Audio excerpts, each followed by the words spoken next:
Hi everybody, and welcome back to, I was going to say Dungeons of the Mad Mage, but it's not. It's the sequel campaign, Hearts of Madness. All set in Pandemonium. Some announcements before we begin, however. Check out our iTunes and Spotify, because Demystifying DMing has made the transition over to the podcast format. Instead of it being a video series, it is now a podcast. The episodes are longer now because it's audio. You can pop them in while you're working out, walking to work. You can play it in your car on Bluetooth. Don't wear headphones in the car.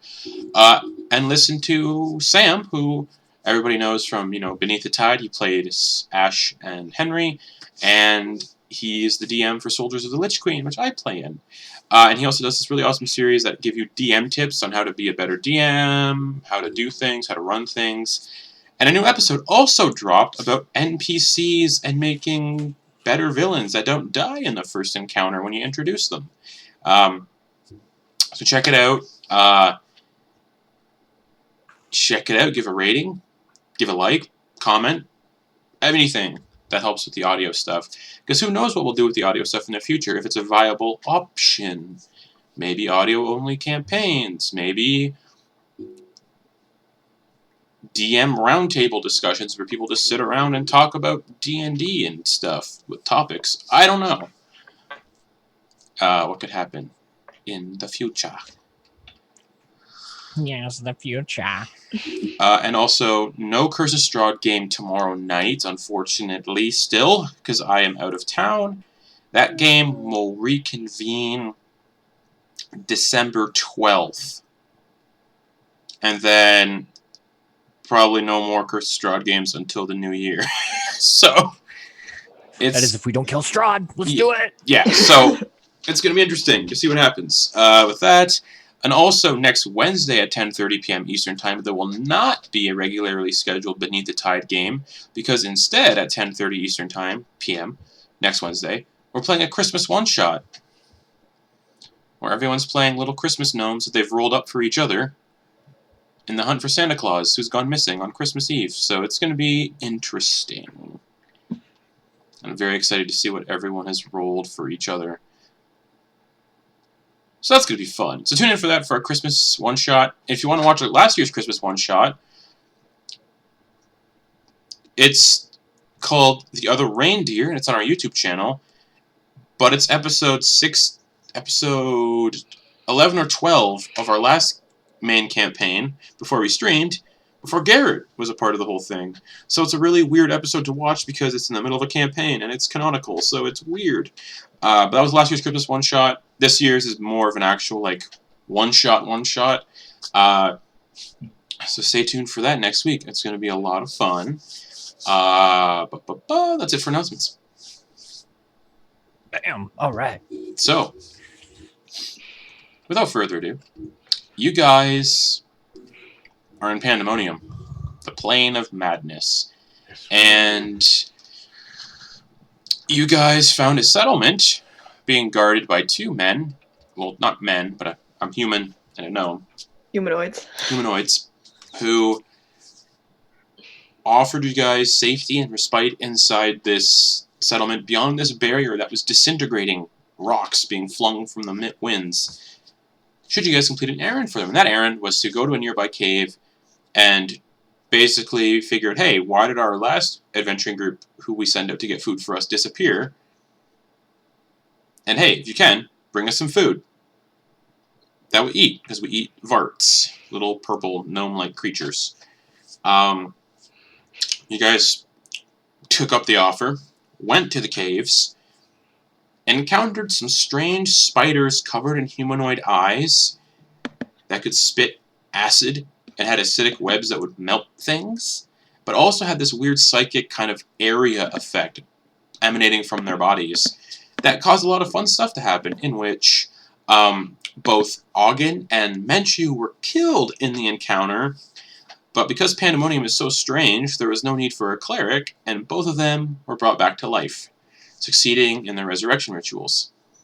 Upon bringing back Auggan and Menchu, you guys basically spent an entire day in this cave inside Gulder's tower, just resting.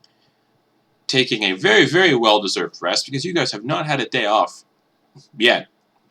Because you guys were in Undermountain and then you got teleported to Pandemonium. So it's been a chaotic little adventure for the party.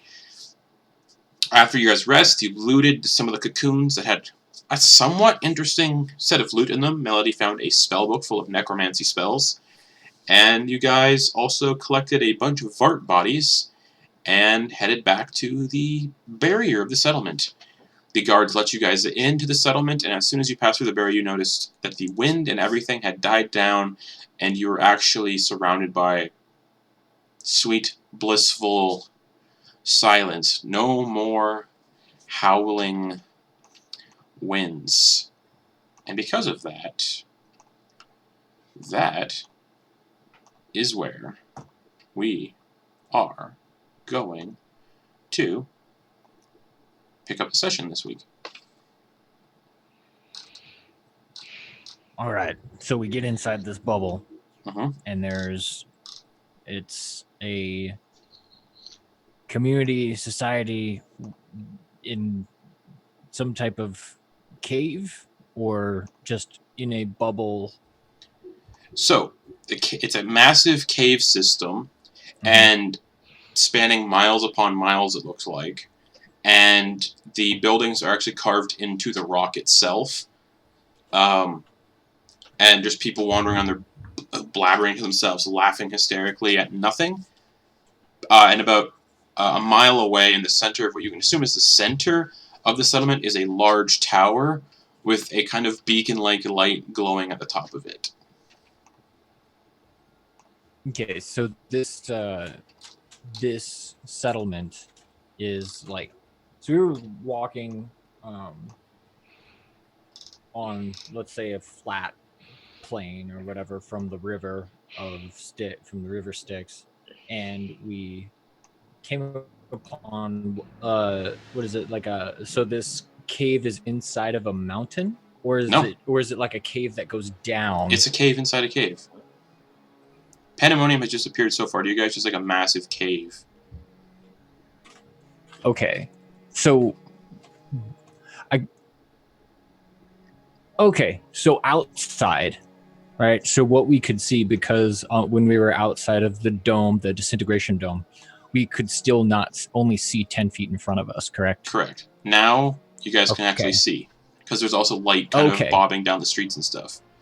Which is why you said that we weren't necessarily inside of a mountain, because we couldn't see a mountain. Correct. Like, even though we were going like straight into this, what appeared to be a cave. Correct. Cool. All right.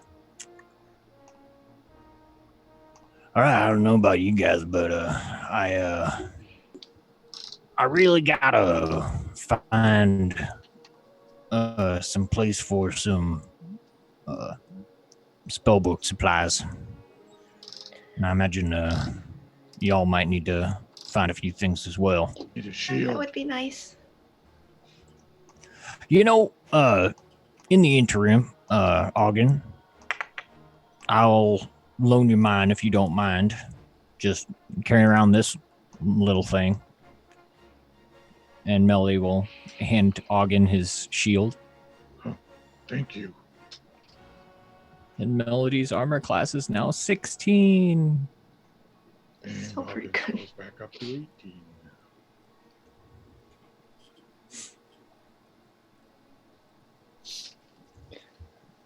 Where do you think a shop would be? I don't know. Perhaps we can ask one of these fellas. Is there anyone who looks like they would be possible to ask them and get a reasonable answer? Perception checks. By the way, I noticed that I was doing a lot of spamming before in dice rolling needs. Is there a specific place you'd like me to do dice rolls? I still prefer physical dice rolls because they're quicker. Okay. Because I've noticed the digital dice rolls kind of take up a lot of time waiting for like commands to be typed in and stuff. Yeah. Yeah. Except unless it's like 900 d6. Doing like, or yeah. Well, yeah. Yeah, something weird, like yeah.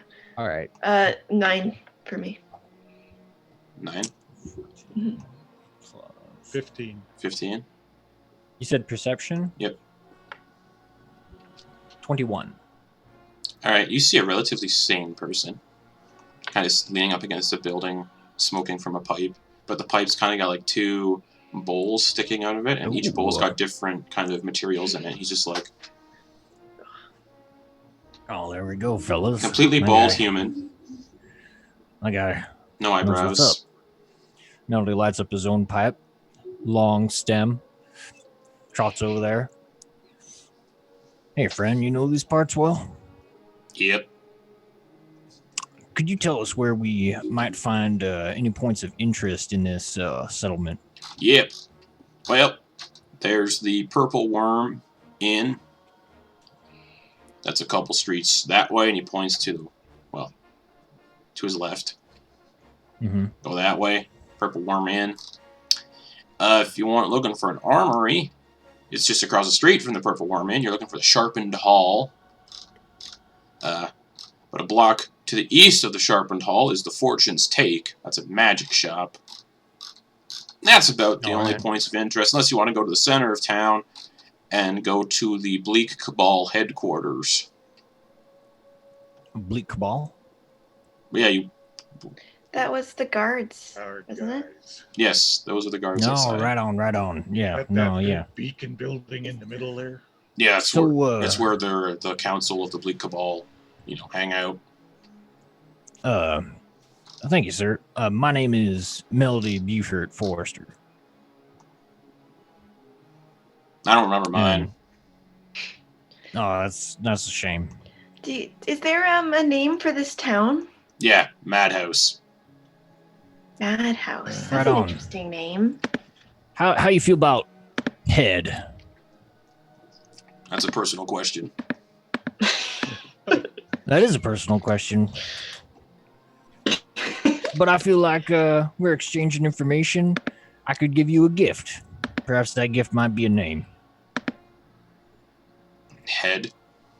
Ted. Oh, they said head. No, That's Ted. what I heard too. What do you think of Ed? Theodore. Teddy. Ted. I like that. That's quite nice. It's traditional. I probably won't remember it. But okay. Well, you know what? Maybe you'll remember us when we see you again. You look like you got a good head on your shoulders. I see you got them pipes. Do you know where did you perhaps get your flavors? From the river.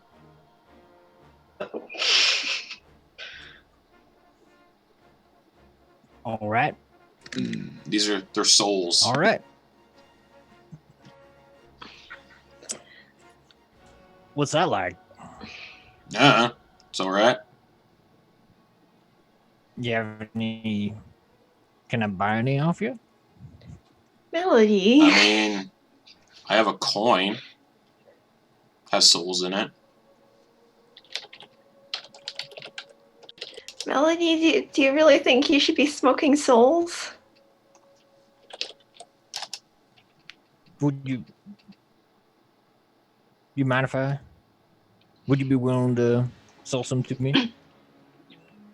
I mean, soul coins aren't cheap. They come from, another plane.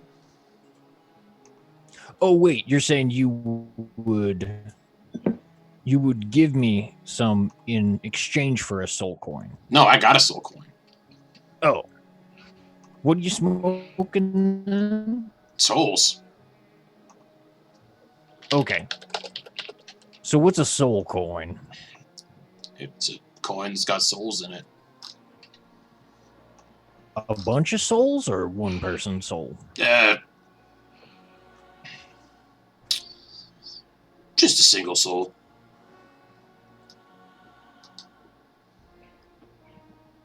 All right. They're really useful if you ever find yourselves in the hells. Well, I didn't quite get a clear answer, but that's okay on whether or not you would be willing to sell me some of that. But, are you? your whatever you're smoking. Oh. Yeah, it's basically just souls that I harvested from the river Styx, you know. Smoking them's a gamble, that's why I lost my mind. Right on. All right. Melody. So how much? 20 gold. For how? What would you call a dose? Would it be 20 for a dose, or 20 for like 20 for a satchel? 20 for a dose. Well, I see this being the beginning of a relationship. Would you mind going a bit lower on that for me? I see it around like I could be, I would say 10 gold. All right.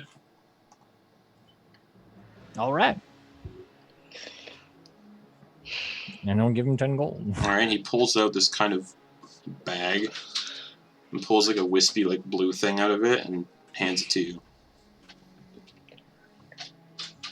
All right. Thanks, Ted. Only people with high intellect should smoke this stuff. Otherwise, you basically fall under the same effects as drinking from the river. All right. That is very good to know. Thank you very much. He takes one more hit off his pipe and falls unconscious. Just. Mm-hmm. Melody, I don't think you should smoke that. That sounds like a really bad idea. Hey, Menchu. Want to just take my gold back from that guy? Menchu digs around in his pockets, gives you the 10 gold. All right. As that happens, because I'm going to make Menchu do a sleight of hand check on that, just to make sure no wandering Bleak Cabal members see him do it. 23. Yeah. Oh, cool. No Thanks, Menchu. Yeah. Well, this is quite interesting and something for me to study upon. And Melly will put it in of holding. Okay. All right. That fella seemed to know quite a bit about this area. Where you guys thinking? You want to go to the armor first, and then I was hoping to go to the magic shop, see if I got any resurrect old Willie. I would like to try that too. And then, all right. Well, but whatever you guys want to go first. We go to the armor first. I'll follow Okay. you guys. I have a shield now until I can go later and get one. Well, who needs new armor? I think it's Menchu, right? Yep. Okay. Well, let's get him some armor. Well, here's the thing. Also, I feel like this isn't going to be the last time we come up against them spiders. So if we get shields and armor, we might have to make it on the magical side. Okay. What do you think, Menchu? Is that, I guess that's fine, yeah. Yep.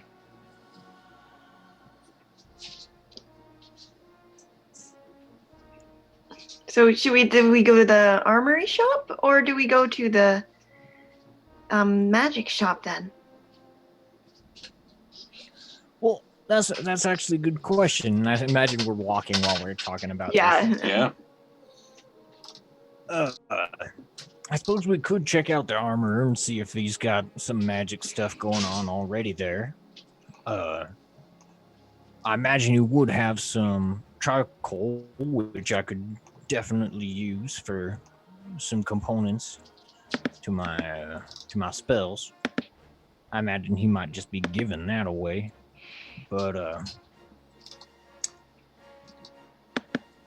yeah, it's worth the shot. We can swing by there, see what he has to say. Perhaps we might find some useful mundane items outside of the regular old weapons and armor. Okay. Yeah, that sounds like a good plan. Yeah. All right. Let's do it. All right, you guys head off in the And- direction that the guy told you about. Yeah, we're gonna head to the armorer first. Okay. So you follow the directions, and after about 35 minutes, you come to a building that is built out of hunks of jagged metal and rock.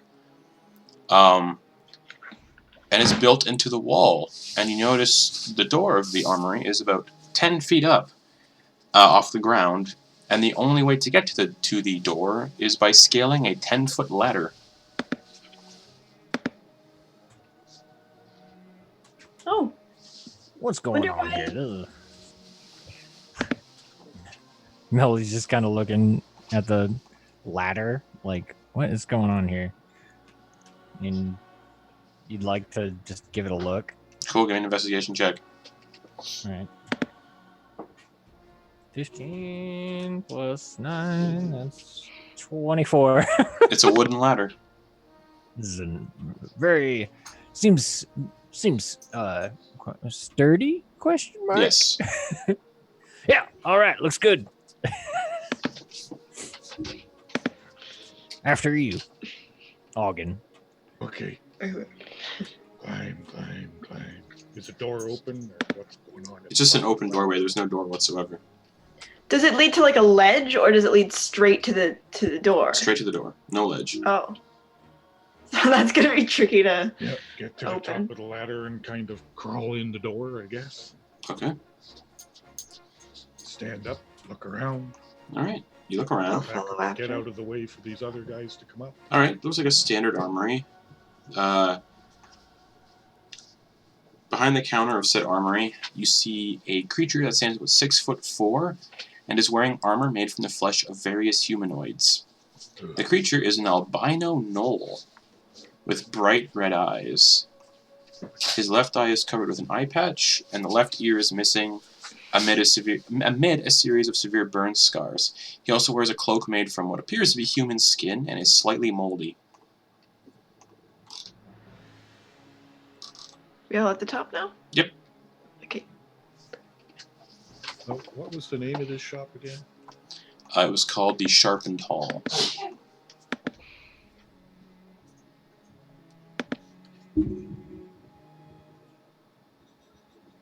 What do you want? I think we're looking for some armor, magical, if you have any. Nah, I don't dabble in magic shit. Oh.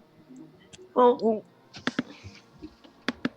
All right. Well, do you have any items of interest, perhaps? Armor, weapons, gunpowder. gunpowder. Yeah, That's neat. yeah.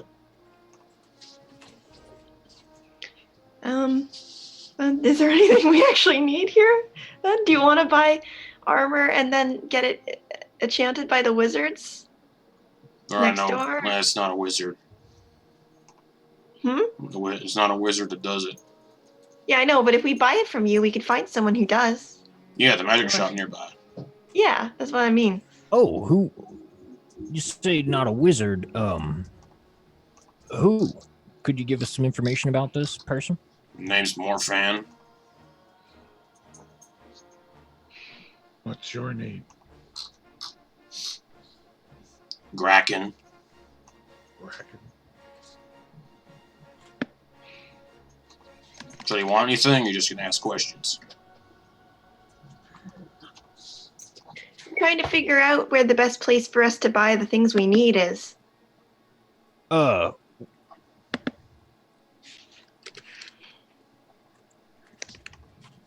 Okay, well, what are you looking for? I was wondering if you had some.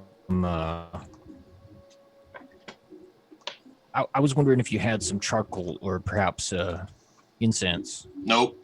I imagine you have a forge nearby that has some excess charcoal, maybe. Nope. Oh, okay.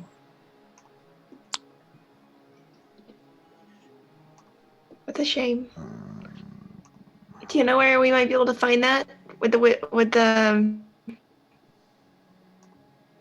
magic shop have that? I'm assuming. I don't know. I don't go there. You can ask, but you need wood to make charcoal. Probably. Well, Oh. we don't have trees. There's... Trees don't grow down here. You know, thanks for the information. We may be back at a later time. Yeah. You know, it was nice to meet you. Yeah, for sure. Come back. I'm very curious what you taste like. Human. I haven't had one in a long time.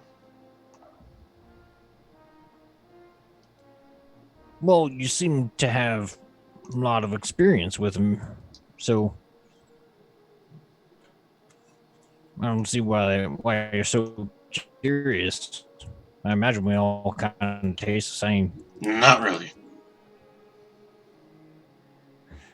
And trust me, there's a lot easier prey around here than me. He just laughs. Okay. That said, how would you like some clay? Perhaps you need to make some repairs to your forge or pottery or anything. I have about 5 pounds of clay here. I'm willing to part with about 3 pounds of it.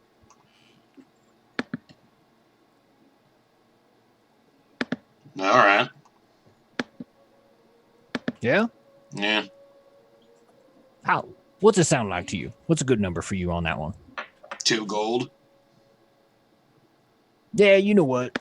Yeah, you helped us out. I'll part with it for 2 gold. All right. Toss you 2 gold coins.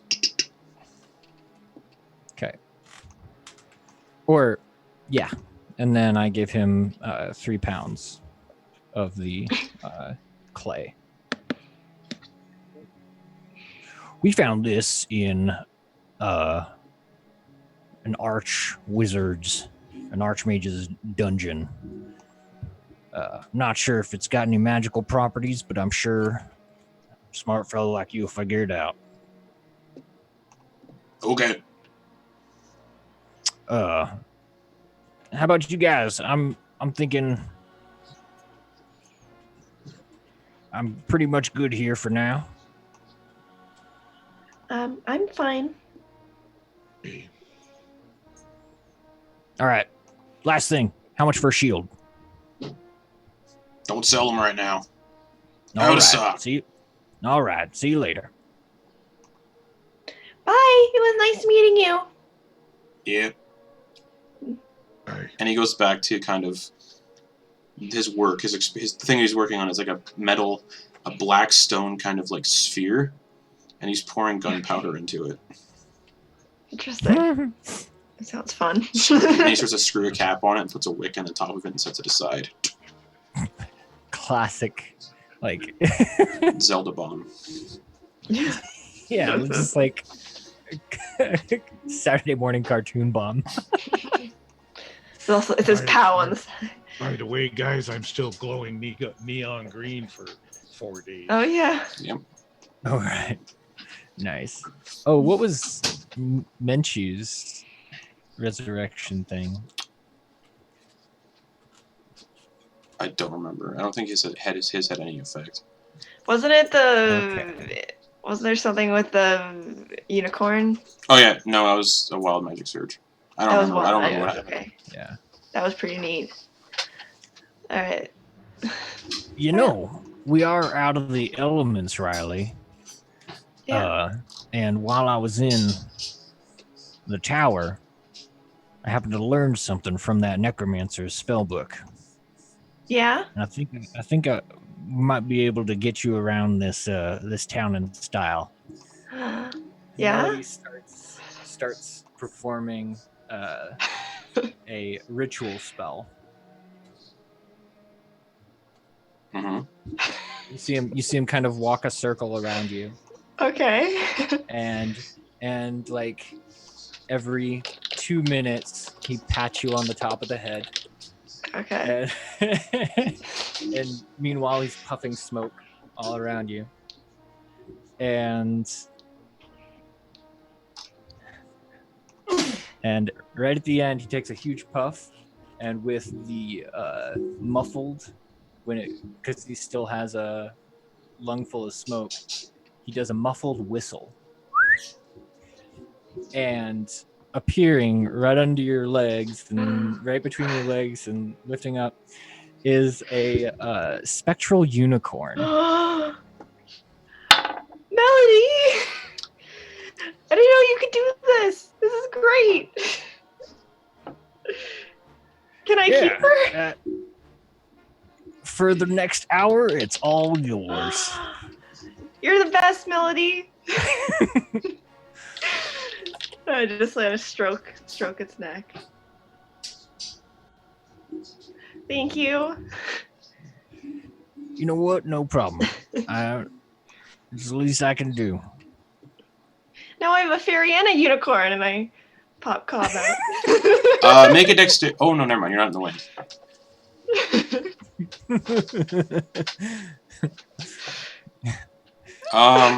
Fabulous. Just hair blowing in the wind.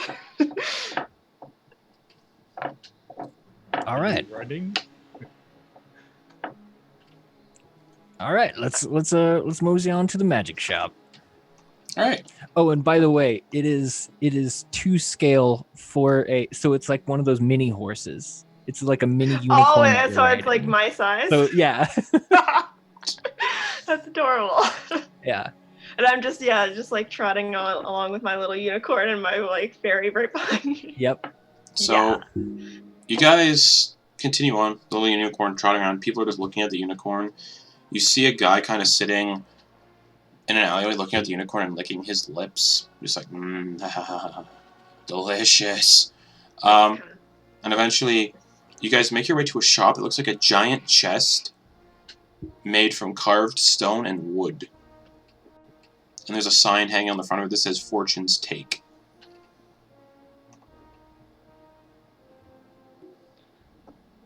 Is there stairs? No, there's a door. Okay, good. I wait for the door to open since I'm on my unicorn. All right. Well, I suppose we better check this place out. Since the door isn't open and there's no like signage of welcome, he will just knock. No answer. And then you hear a voice say, you just hear a voice say, "Come on in!" All right. Melody will push open the door. All right. You push open the door.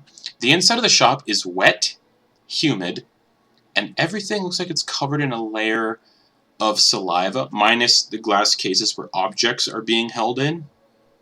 You can kind of feel warm air rushing over you as you're in this kind of interior of the shop, and the smell of decay. As you enter the shop, though, the proprietor glides down from the ceiling, and the proprietor is a big, purple, sphere-like creature covered in like tentacles that have eyes at the end of them. And it has one big, large central eye where a monocle sits over it. And on top of its head, it wears a blood-red, sort of pointy hat covered in shiny baubles. Oh, hey there! Hi! I love it. By the way, I'm just sitting on, like, rode my unicorn into the shop. I'm like... How's it going? It's going really good. I mean, other than being here, but other than that, it's going really good.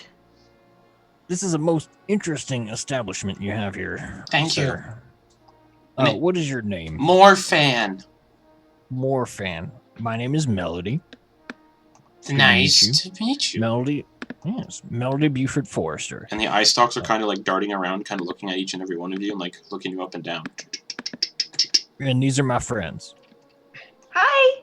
What are you here for? Well, we're wondering if you might be able to sell us some magical items. Oh, of course I can.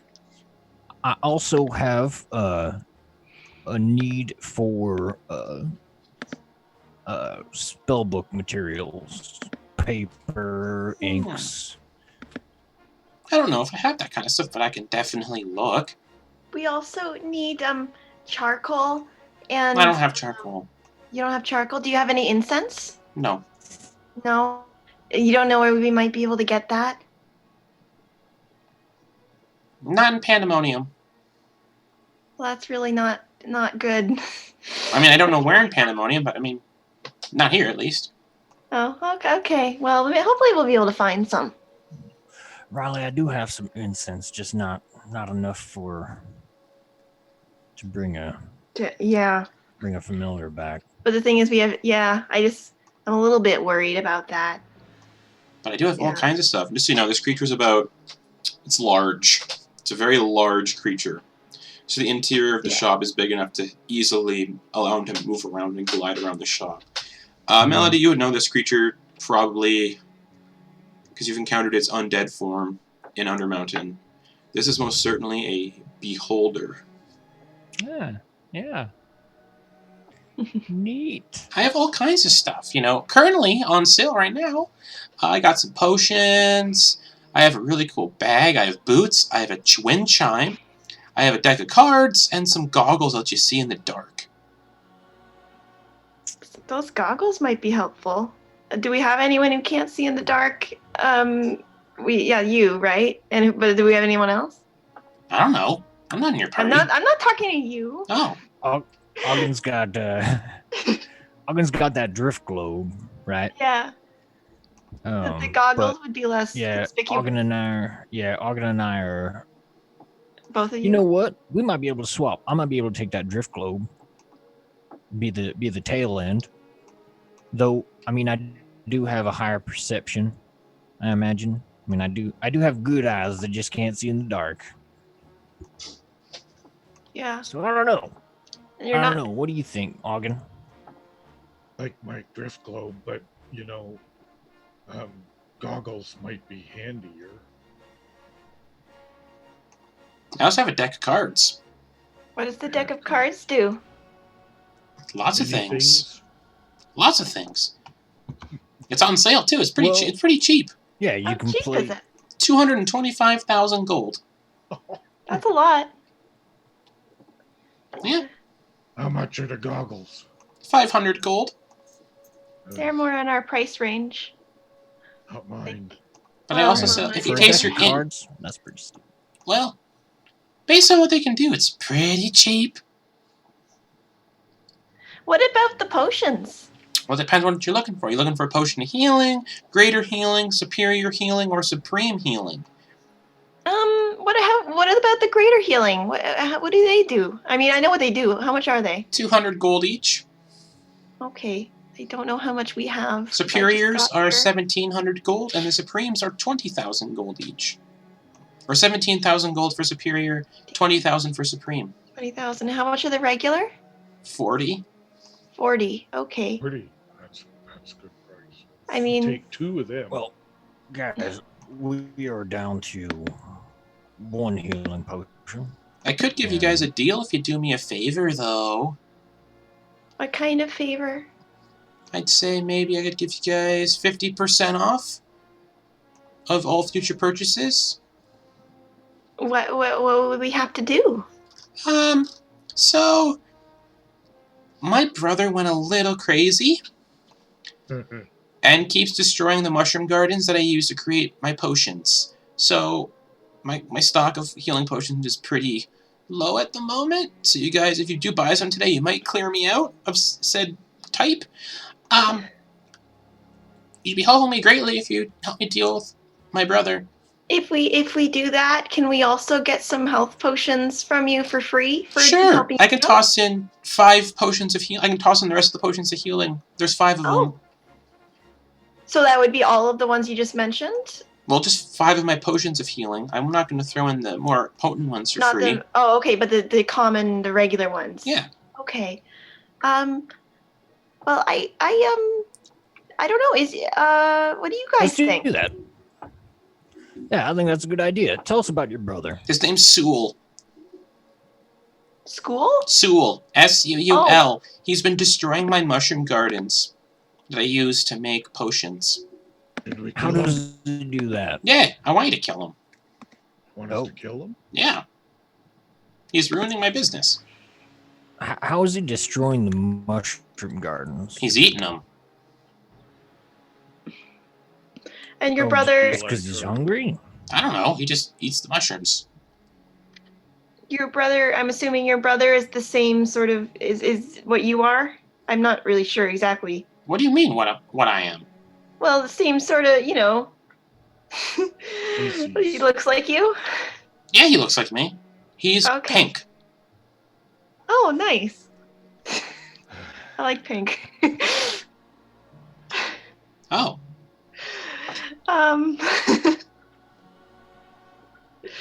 Don't say that to a beholder. That you like another type of beholder. He kind of looks at you, Rylie, and his big eye kind of squints a little bit. I like purple too, though. Good. Do you like red? Do you like red? And he kind of gestures to his hat. His hat's red? Yeah. Oh. Yeah, red's nice. Yeah, much cooler than Xanathar. I mean, I think all colors are pretty, really. Just depends how they're used. So, your hat's very nice. Thank you. I made it myself.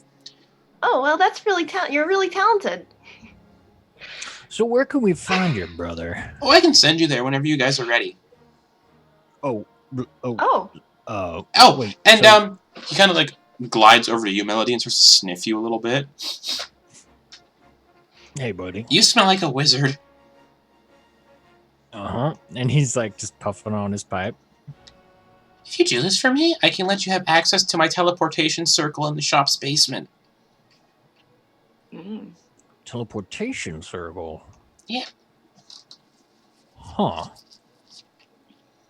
Does that mean, do you have a spell that could take us there, Melody? Not yet, but I have heard about how. You do? Yeah. Well, all the more reason to do this favor for you. You could say I'm a beholder with wizard spells. That is most interesting. Do you know Xanathar? I do not know him personally, but I have heard of the fella. Don't quite know much about him other than the name. I'd pay so much money if someone went into his guild and stole his goldfish.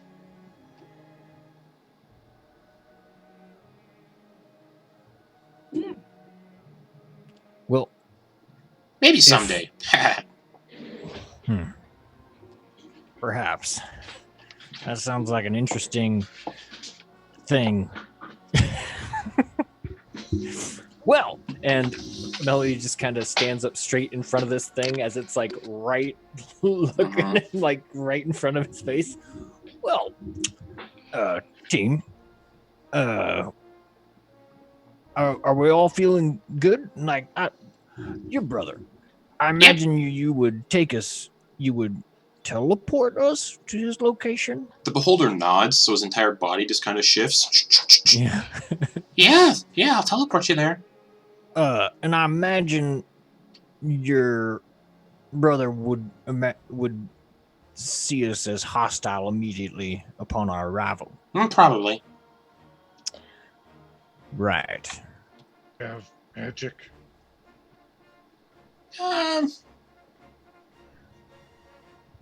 Just don't get hit by his eye beams. Eye beams. If you are going to teleport us there, how are we going to get back? Can any of you send messages? I think Melody might be able to. I can. I would need to if all of you would give me a few hours, I can prepare the spells for I could prepare for this battle. If you guys need hours, there's the inn nearby, the Purple Worm. All right. Well, consider us back in a couple hours after we prepare and converse with strategize and whatnot. Okay. Yeah, and then whenever you're ready to go, I'll give you the potions, and then poof. Good luck. Melody just kind of looks at everyone else, like, "You guys okay with this?" Okay. It seems like a good opportunity. It is 50% off. Do you have any? You already said that your hint for us is to just avoid the I-beams. Do you have anything else you can tell us? Anything? Any weaknesses? If his big eye's looking at you, your spells aren't going to do shit. That's good to know. Okay. Is there anything that's like particularly gonna hurt him? Well, I kind of don't want to divulge that because the same kind of stuff would hurt me. Okay, that's fair. But,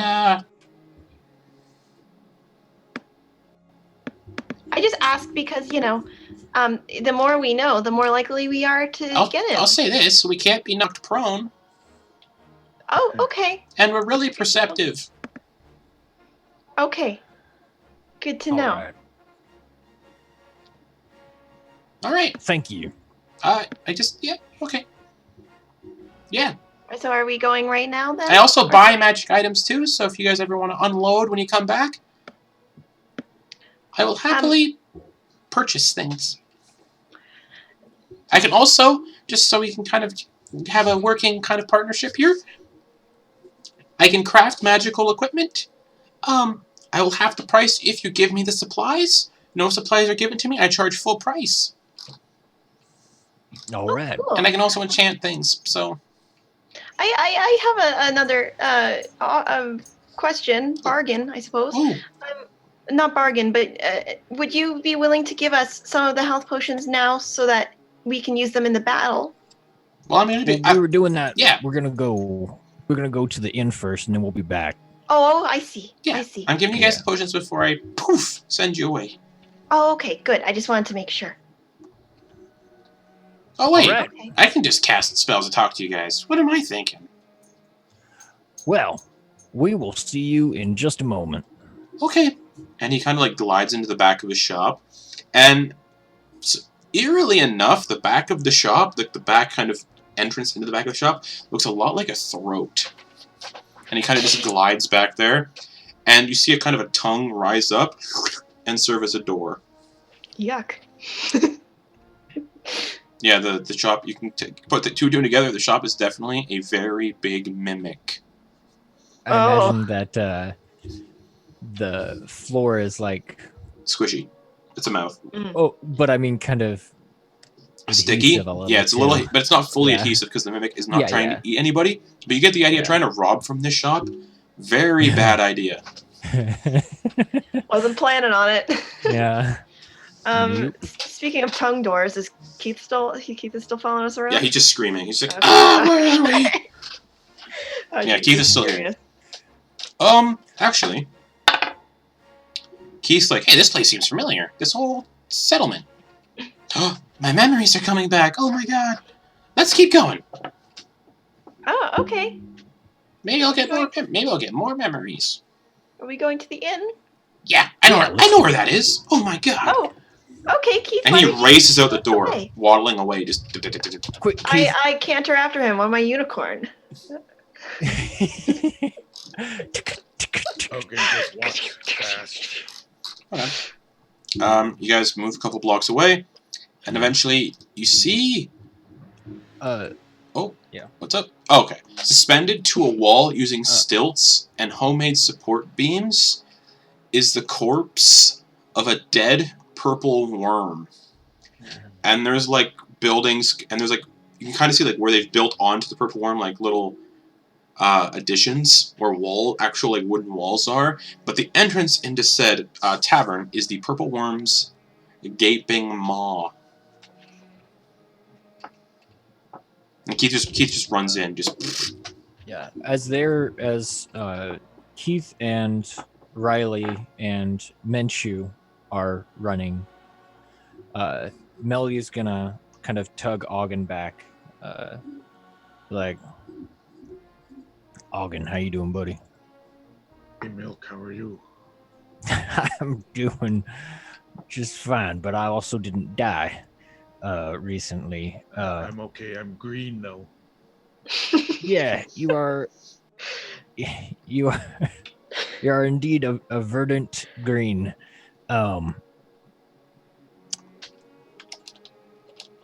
Oh, buddy, I feel real bad. I've let you down so many times, and I want us to figure out how to work together so that you don't end up going down all the time. Perhaps we can strategize on something at some point, but I'm just kind of tearing me up. Worry about me, Melody. I expect to die sometime, and I did not expect to come back again. So hey, I'm okay. Everybody dies. Not everybody, but yeah, I suppose. I'm not a god. Not yet. Well, Demigod. Whatever you need, just ask. If you'd like a steed to ride as well, I can summon whatever might please you. Hell, even a tiny purple worm. As we approach this thing, that would be cool, but I'm pretty fast, pretty much as fast as most steeds are. You are indeed quite fast, yes. All right. Well, just so you know, just say the word, and I'll do what I can for you. All right. I appreciate that, my friend. All right. And we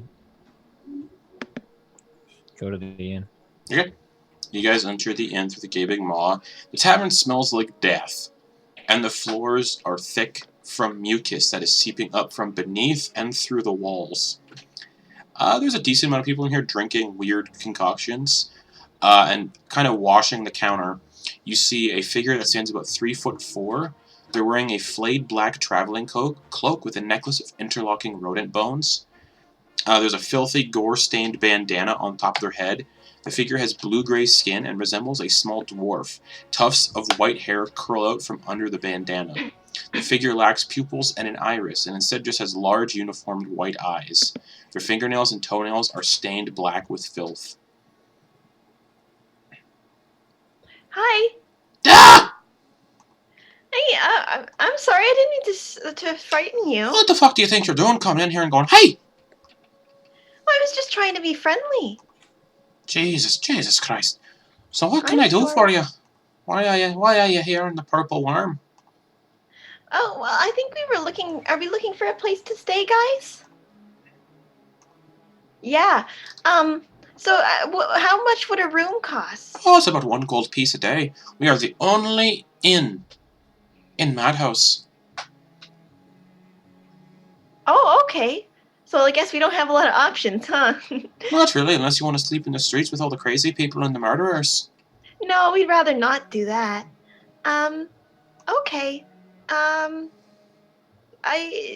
are we wanting to pay for this, guys? Are we each paying our own room, or is it 1 gold each, or 1 gold for the room? Nah, fellas, I got it. It's 1 gold. It's 1 gold per room. Per night. How big are the beds?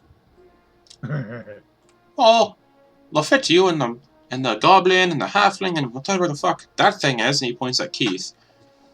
So how? Oh, right. There's 5 of us. Your Goliath friend. Well, his feet might dangle over a little bit.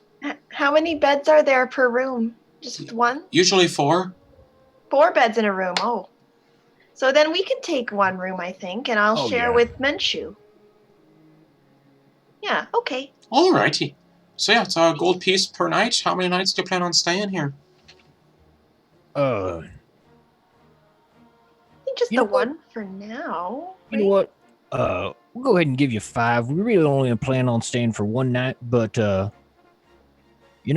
is just kind of a good faith gesture. Alrighty, well, sounds good to me. And he hands you a set of keys. Food. Thank you. Oh yes, We have food down here. We got about a bunch of stuff. We have teas, ale, wine. We only serve 2 dishes here, but you know, everyone comes to like them. And because you guys have spent, you know, 5 nights worth of stay here, I'll say your first night of dinner and drink is on the house. Oh, that's very kind of you. What is I the might meals you regret have? that. For dinner, you have a choice of vart steak and roasted mushrooms, or mushroom and vart stew.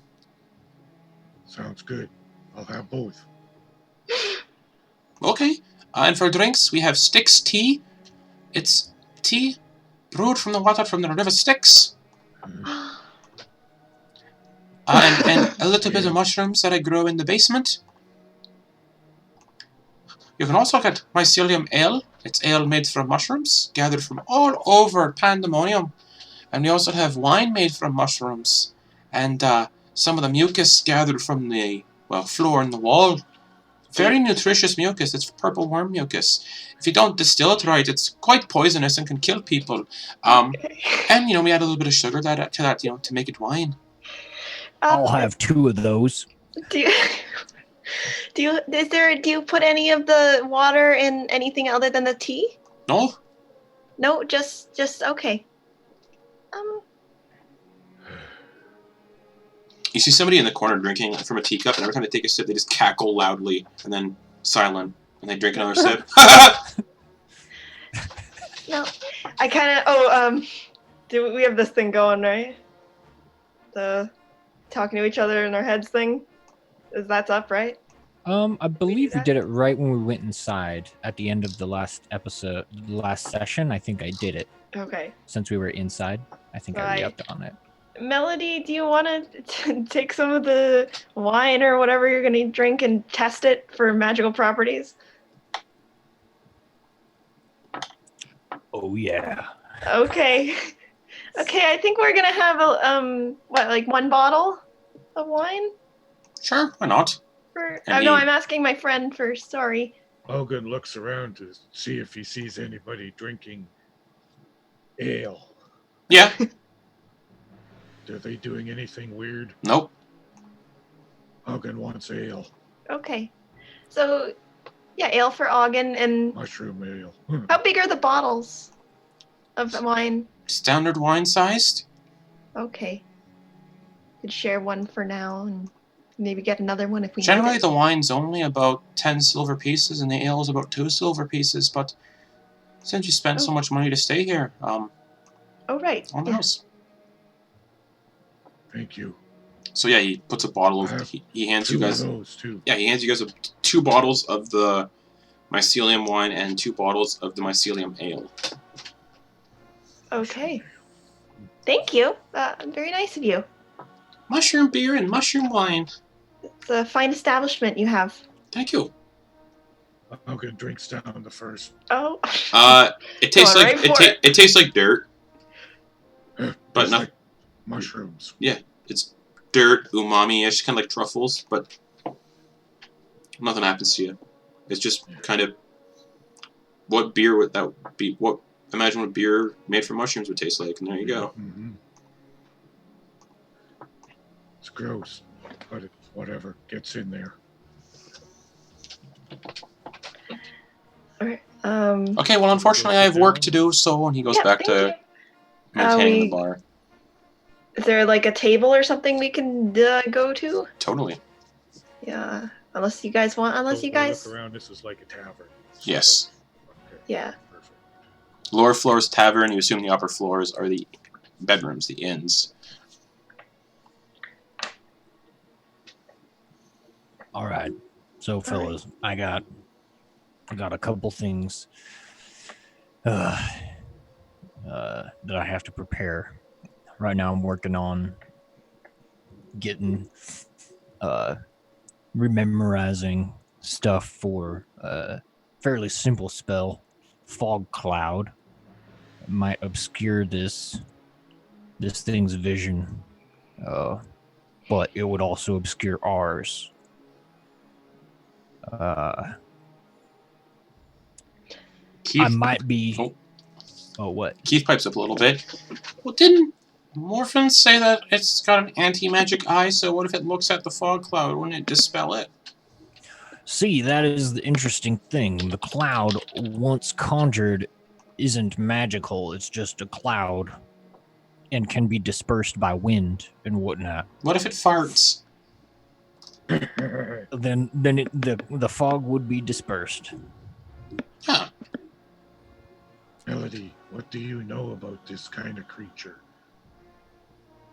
Well, I know that they're tough as fucking nails, and I will be mostly useless, especially if I happen to ever draw its eye. It's a good thing there's two of us. Stay behind it. I might not. Yeah. I would probably not be too helpful either, too, since I'm a magic caster. Well, you just... Morphin said just stay out of its eye cone. I feel like Right. that's gonna be a lot easier said than done. I think... Depending on... I remember hearing a story about this guy called... No, I'm not going to make a reference to another campaign.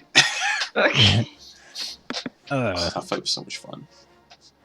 So then our strategy might need to be to each of us get in a type of flanking position, right? Where Yeah. one of us is in the front of him, one of us is I on can the go other in side front, of I him. don't have magic. Right. I mean, I imagine you're going to be right up on him anyway. But Yeah. oh yeah, here's the other thing, Auggan. These things, they float How high? as high as they want. Oh. Yeah, they Why does it- fly. They're just Auggan could, like, jump on it and climb it.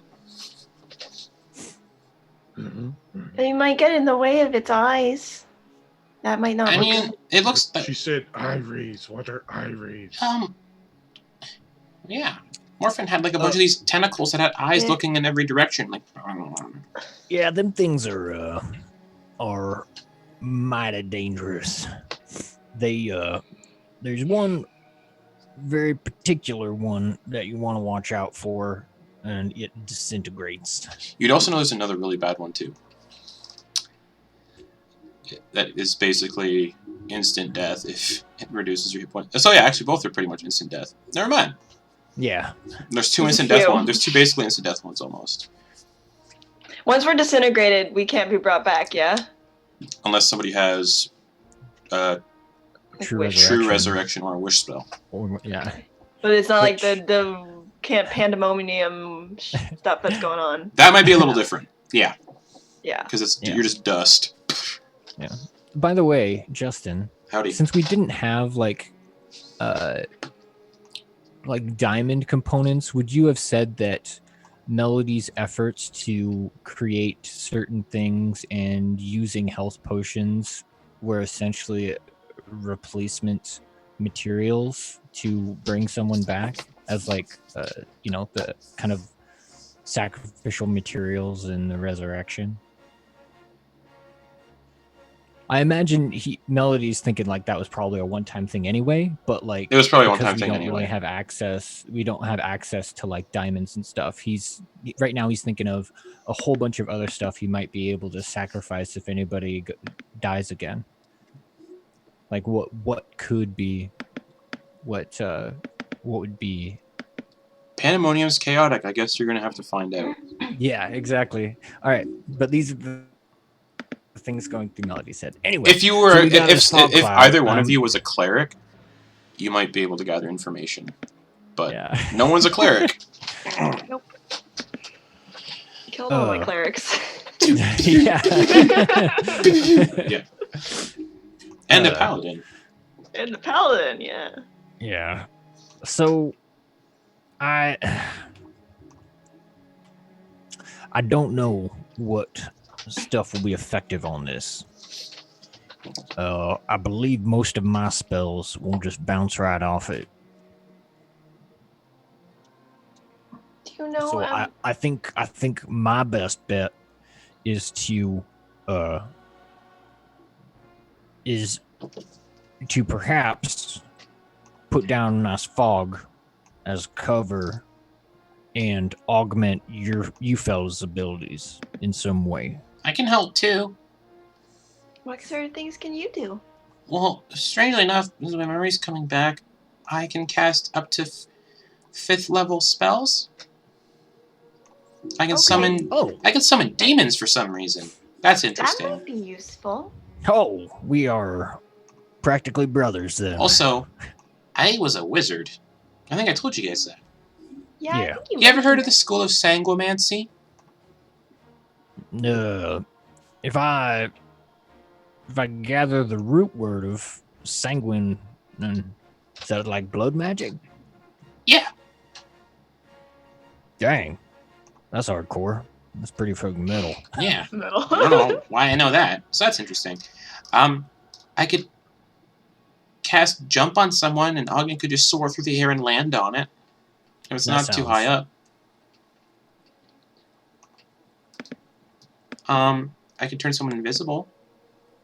I can do that too. Oh, But I mean, we could. I'm not trying to steal your thunder. It's still cool that you can. we could. Melody and I could summon demons. Melody, Justin, I see rules Ogura. question. Sure. So if for instance I cast invisibility on someone and they pass in front of Yeah. the eye, they would become visible, right? Yeah. It would, So since I'm concentrating on the spell, Mhm. right? And let's say they're not in front of the eye, but the eye goes to me, does that turn the invisibility off too? Because I'm concentrating on that I'd spell? say yes, And I'm because it's an magical? anti-magic cone. Okay. You'd also know though the So- anti-magic cone works against its own eye rays. Oh, I didn't Yeah. know that. Well, Good to that's know. what. Yeah, the anti-magic cone. If it's looking in a certain direction, its eye rays can actually penetrate the. Oh, that's right. Okay, so I think the dead one didn't have the big eye. Yeah, dead ones don't have. Undead beholders don't have anti-magic cones, Yeah. So that's why. Okay. and they're much easier to fight. Yeah, I'd imagine. Melody, you know a bit about these kinds of creatures? Do you? just a little bit. You Yeah. wouldn't know what they're particularly good at in terms of their like basic abilities. Are they smart? Are they? You would know beholders Oh. are incredibly intelligent, They are quite smart. and Are they physically tough? not physically. You know what I mean? They're not strong, They're kind of meatballs. They're just floating meatballs. but they're Okay. incredibly smart. They're super perceptive. They got a bunch of eyes. Yeah. They're actually very wise, and for some reason charismatic. Yeah. So And intellect, wisdom. So it's and, mostly their physical. Because I have their- I could try to Yeah. paralyze it. That would yeah. It would only work though if it's not very tough physically. And if it wasn't looking at you when Yeah. you tried to cast it. Yeah. Yeah. No, it's not. It's my wand. yeah, Right. yeah. Oh But, yeah, yeah. this I feel like I should mention this to all of you. When this thing looks at you, all of your Fuck. equipment becomes mundane. Well, is it like that forever? No, I don't think so. Oh, that said, Right. I might leave this here somewhere. And he takes the bag of holding. And he's like, if this turned to mundane, I Oh, feel like that'd be it's so kinda bad. disastrous. That would be really bad. It would rip, and everything would go sent to the astral plane. Yeah. That would not be good. That'd be Do you bad. still do you still have Matilda in there? No. No, her No, body, you- her body was Not dusted. Matilda, yeah. But I have the other one in there. Yeah. So- okay. We're gonna sleep, and then go talk to Morphan. Yes. I need to prepare some spells and kind of figure out what our strategy is going to be. Blast him. Right. Well, I Well, mean, if we can blast. If I get Who knows if we'll be able to. distracted, I would cast polymorph on one y'all, but I don't know how well that would. Man, it'd be really funny if like Auggan was on top of it, and you cast polymorph on the beholder and turned it into a rat. And as the rat hit the ground and Auggan fell on top of it, it just morphed back into a beholder. You know, I think I heard a story about that somewhere. Yeah, that's what I was going to say. That was a good beholder fight. Well, yeah, I think that's going to be our biggest issues with this, is trying to, because if I get pinned down, because I'm going to try and find cover, right? Mm-hmm. This thing can just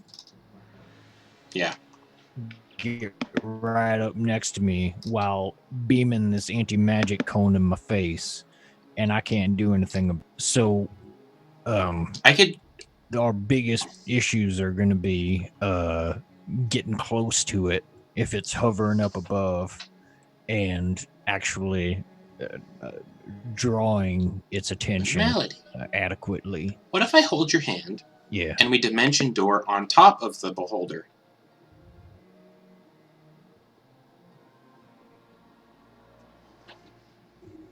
I'm not. I mean, I don't have a very good grip. I am sure, and also me neither. I don't think I'd be able to stay up there too long. But I also assume its eye stalks could just look at us while we're up there and go pew pew. Yeah, that'd be not good. Honestly, I'm really hoping that this place, wherever it sends us, has some type of cover. Otherwise, I might need to figure out how to create cover. We could ask her what her mushroom garden is like. Wait, it was a her? I thought it was a he. Was it a her? I thought it was. I don't even think beholders have genders, do they? Do they? He said brother, but he did say brother. What about Auggan? Because Auggan needs to be physically close to him, right? So that's why I can dimension door Auggan on top of it. Or I could also cast spider climb if that'll help. Well, I don't know if that would help if it's floating around. I've got spider climb. Right. Right. Okay. I'm trying to think of I do have spider climb, so I wouldn't want you to use that since you are very limited on your spells. Yeah, I am pretty limited. I would say, I mean, as long as, like, if you cast invisibility on your on myself, okay, then you would be visible when it looked at you. Yeah, but the spell wouldn't go away. You could still run and be invisible again as long as you left its cone. Yeah, I was thinking that too. I think that would probably be a good idea, especially since I'm one of the magic users. Unless you want me to do it to someone else who is also a magic user, but I can do it. I can do it on myself, so I wouldn't say. Yeah, I can do it to myself if I need to. I have a potion of invisibility. See, there we go. We all just go boop, invisible. Could all of the wizards / spellcasters be invisible? I have the spell in a spell book, but I have not added it. Well, we have a potion. Yeah. If you want. Or I could do it twice. That also works, but then I would be pretty out of spells. Well, well, if you cast invisibility at a higher level, it should go to 2 people, couldn't it? Oh. I don't think so, but I think I checked that before. I think not greater invisibility, but invisibility. Yeah. I have greater invisibility. Nope. And yeah, nope. Yeah, invisibility. You can cast it on 2 people at once. Yes, at a higher level. Yeah. At third level or higher, you can. Mm-hmm. You have. All right. You have invisibility then, Keith? Yep.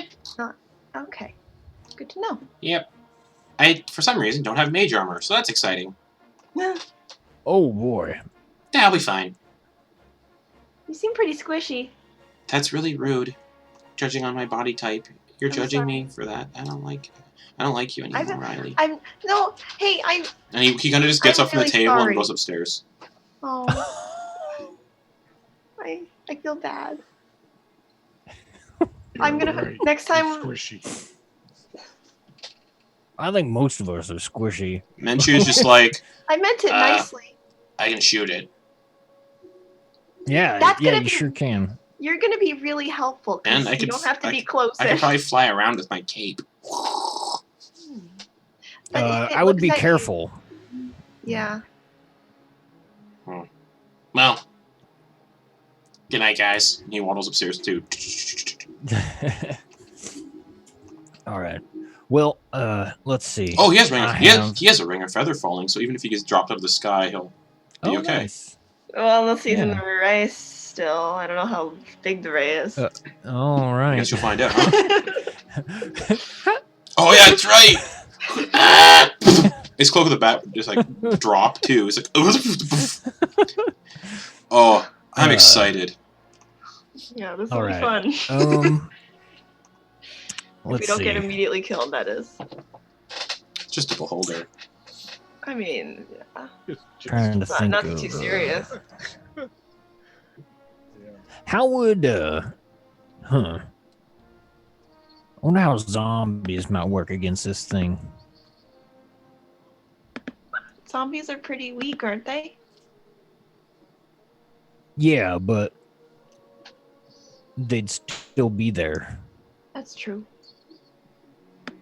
I don't know. Once they're there, are they magic? Like, could he get rid of them with his anti-magic? I don't know. That I'm not sure about. Me neither. I mean, it uses Well- magic to bring them back to life, so I'll assume they're partly magically living.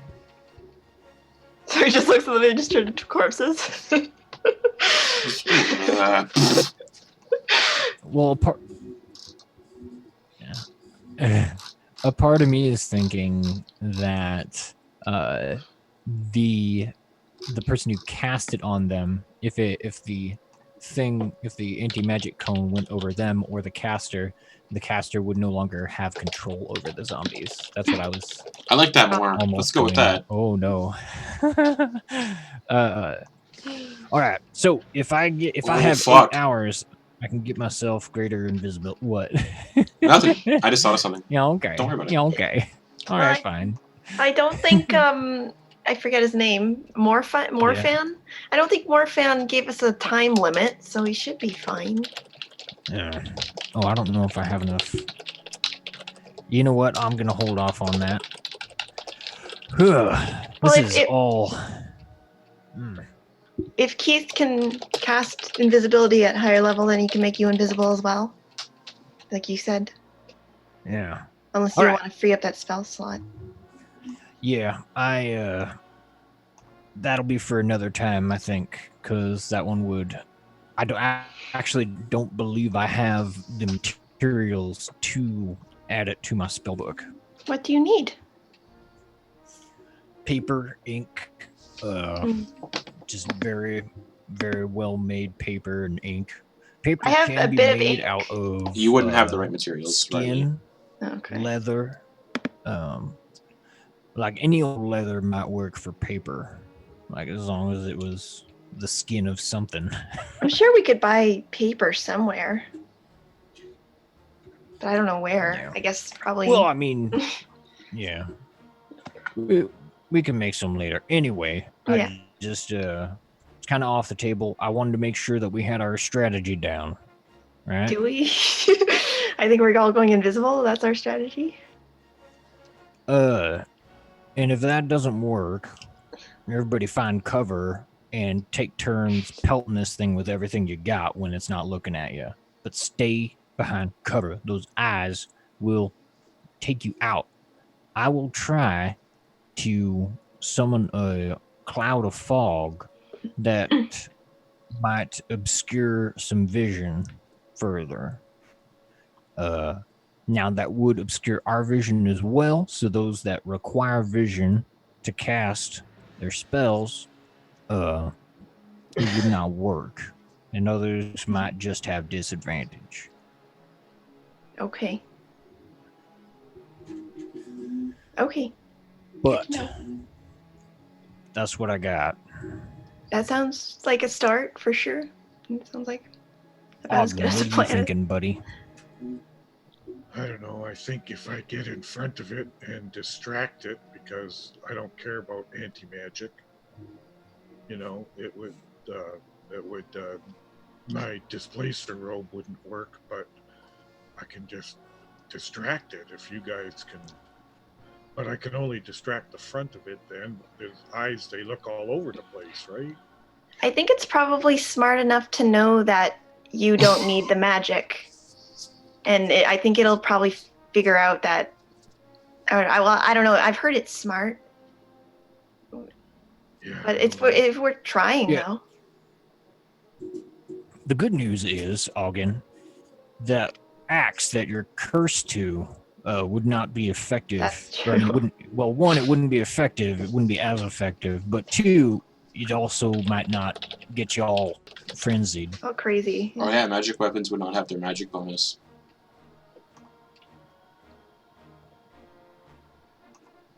So the plus then would be that you wouldn't get all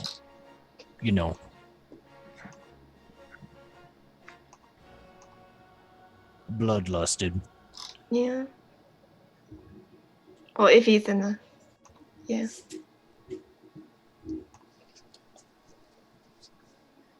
So yeah, I think Keith said that he could cast a jump on you, which might get you on top of the darn thing. Okay. And Can I if get on top of it and still be swinging my axe? I think you could, yeah. Maybe you could It try would to... be Ride it like a horse. No, I was thinking you could try to cut off some of those eye stalks. Yeah. And if you were able to do it, and we had a fog cloud on you, that might protect you from some of the eye stalks while you're up there, because you'd be the most exposed if we happen to find cover. Right. Mm-hmm. Okay, put me on top of it. I'll do what I can. We'll try it out. It's gonna be a hell of a rodeo. This is gonna be tough. It's gonna be a rough one, yeah. But we can do it. I believe in us. Me too. We can do this. With each All other. right, We help each other. No. bring it in. Bring it in. Yeah. What is this, a high five or a hug? Yeah. Oh. It's a big round circle here. Yeah. Oh. Oh, you want a hug? Oh, okay, good. Squeeze. It works about as well as you guys would think with a Yeah. gigantic dude, a medium-sized dude, and a really tiny halfling. Two very tiny people, yeah. Yeah. I wish Keith was here, but this will have to do. All right. Menchu went up too, right? He did. Oh, did Menchu go up as well? Yeah. 3 of us. All What right. about this wine, Melody? Do you want to try it or test it for magic or? Perfect. Let's give it a shot. And Melody goes. Oh. He turned to stone. No. That'd be fun. What's he picking up? Mushroom, salt, sugar. So it's just Quite normal. the It has no piquant effect. Flavor. No effect, but you can tell at least. Is it good, Melody?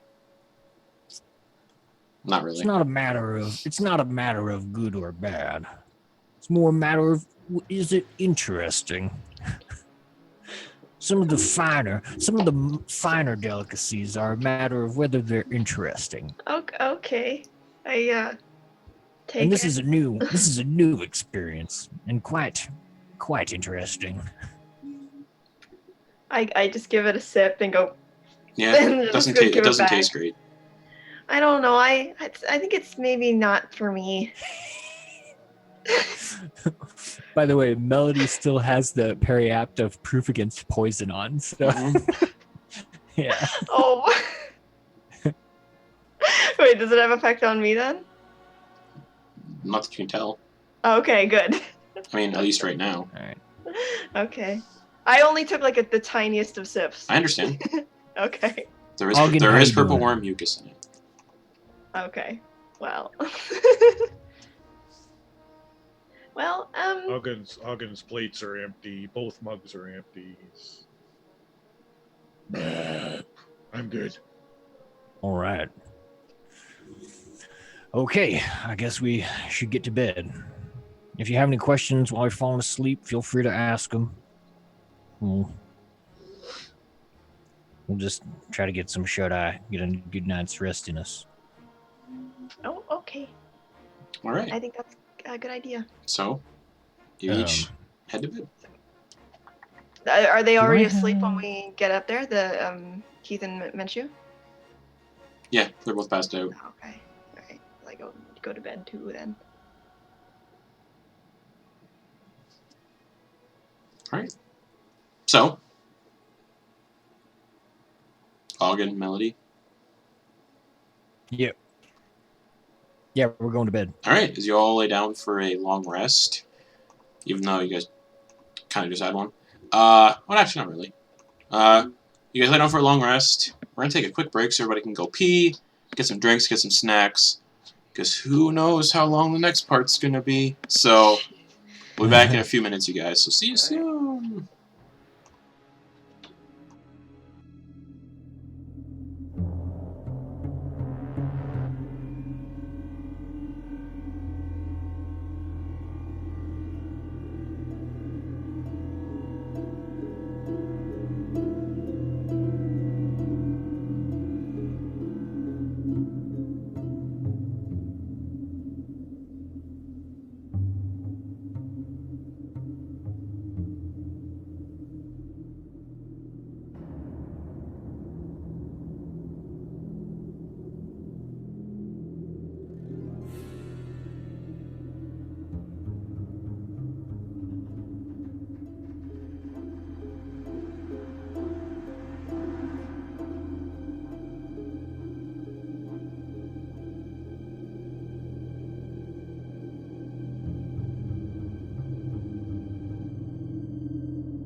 Hi, everybody. We're back. You guys wake up from your long rest inside this creepy purple worm inn. And Keith is kind of doing lunges on the floor, preparing for the fight with Sewell. He's just like stretching. Auggan just stares at him. Keith, That is adorable. Keith, I wanted to apologize for hurting your feelings yesterday. It's okay. Oh, okay, good, because I really hope we can be friends. Yeah, it's a good thing to forgive people, because if one of us dies, we'll live with regret. That's true. I'm glad you see it the same way. For now. Anyways, can I hug you? No, thank you. Okay, I won't then. But I'm glad we had this talk. He kind of looks like a ball of fetus. So Yeah. when you say like, He's like Can I hug he's you? a It's shiny like he's a shiny a ball of veiny- fetus. yeah. Okay. All right. So is there anything we need to do before we go to see Morphan? Nah. Breakfast. Oh yeah. Yeah. Breakfast. Yeah. I guess we could go eat something. All right, let's All right, do it. Let's do it. Alright, you guys descend down into the main hall of the tavern, and breakfast is the same as dinner was. Vart stew and Vart steaks. Is this a continuation of our free Oh, meal thing? No. Or is that no? Okay. Should have gotten something last time. oh hey, it's you guys Oh, again. well. Hello. It's Oh, I we're actually serving did an accent. we're serving breakfast right now, so fortunately Yeah. you gotta pay for it this time if you want it. It's Got any understandable. Vart sausages? I mean, I could make one real quick. I just need some lining. Do you need lining, like intestines or something? Oh, I figured you'd have them from the Vart. Oh, that's a good idea. Hold on a second. And you can hear him like cutting into something wet in the back of the kitchen. And you can hear also like something being pan fried, like. And he's like, "Oh yeah, it's a pretty fresh intestine. Didn't even clean it yet." And he just kind of hands you a plate with it, with 2 sausage links on it. I was wondering if I could have just the soup, or not. Sorry, not the soup, but just some mushrooms. I'm not really interested in having the Vart, but 5 Can I copper pieces for the mushrooms. okay. I have copper pieces I- if you're. I have gold. Do you want to make change? No, Melody? I don't. No, I said Melody. You said 5 copper pieces. Yeah. I only have gold. Here you go. And he's gonna flick him a silver piece, which is pretty much paying double. Okay. He just hands Rylie 2 bowls of stew. Or 2 mushrooms. 2 roasted, like 2 things of roasted mushrooms. Okay, thank you.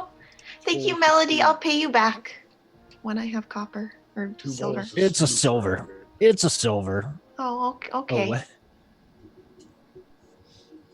what was that? Sorry. 2 bowls of stew for Auggan. Okay, that'll cost you about 16 copper. Yeah, Melody will throw in another silver, which will cover most of that. I can't split change. Yeah, don't worry about it. Alright. Guess everyone here pays exact change almost. And he hands Well, Auggan. you got silver. Yeah, Auggan, he hands you 2 bowls of mushroom and Vart stew. Um, And Varts do not count as humanoids, or do they? Because I want to make sure you aren't doing anything cannibalistic. Yeah, that's what I was concerned about. Oh no, yeah, totally cannibalistic. They are humanoids. They are for sure humans. Humanoids. Excellent.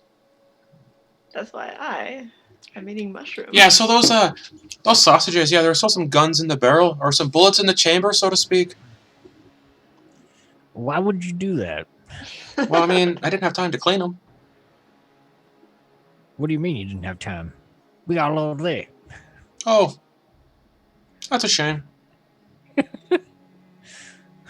Yeah, no different than shrimp, I guess. Melody will deturd the thing.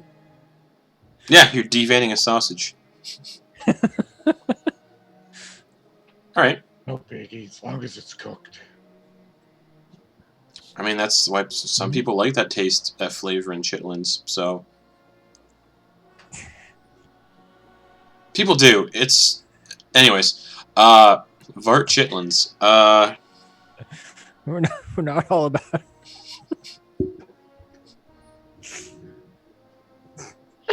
So, you guys eat your breakfast. Moving on from poop. You guys eat your breakfast. Oh, by the way, should you ever want to call on me again? You never asked my name. Oh, what is your name? Donegan. Donegan. That's a good name. I am one of the Darrow.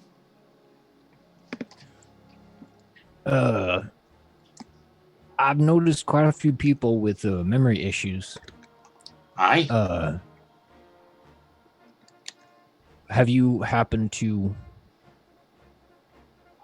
your name implies that you were Dawn at one point and now you are Dawn again. No, my name's spelled Donnegan. Donegan. Oh! What are you trying to say? What? That is my mistake. That is my mistake. Oh. You sure you haven't drank from the sticks? Sometimes we wonder. I don't recommend it. Some people like the taste of it. That's why I brew the tea. You know, it doesn't really affect anyone who's already gone mad, so... Have you had the tea? Oh, do I look like I had the tea? Of course not. Well, that's what I thought. I was just curious. Since you sell it. What do you think of the... Never get high on your own supply. Melody just kind of looks both ways. What do you think of the proprietor of the magic shop over yonder? Oh, he's a pretty nice fellow. Morphin? Does he ever leave? Yeah. Only on excursions for, to make his potions and to do other things like supplies, magical supplies, to make magical objects. He does travel to the other planes every once in a while. Oh, wow. So every once in a while you might see him just floating along Main Street? Yeah, you've kind of grown accustomed to it. I mean, Damn. There's far more scarier things here in the city than I. Lone beholder. Really? What about, do you know if he has any family? If he did, it's none of my business to tell you. Oh, okay. I was just curious. Okay. Well, you've been very helpful. Are we going, guys? Yep. He kind of just turns around awkwardly and just goes back to the counter. Okay. Thanks, Bye, Donegan. Thank you, whatever your names are. Yeah, we never told him our names. Oh well. We'll tell them to you later if we survive. Don't really care, but okay. You paid for the rooms already, so... That's right.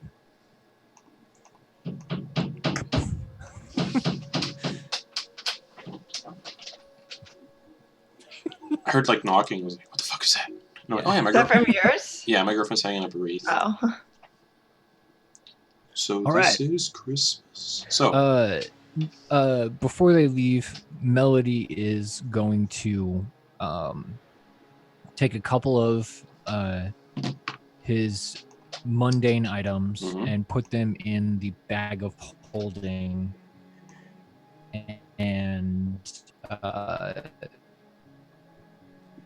hide them under the mattress. Okay.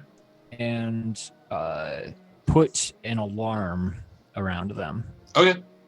So he's putting an alarm around the bed, under his bed, and putting the bag of holding with some of the items underneath or within. Sounds good. Yeah.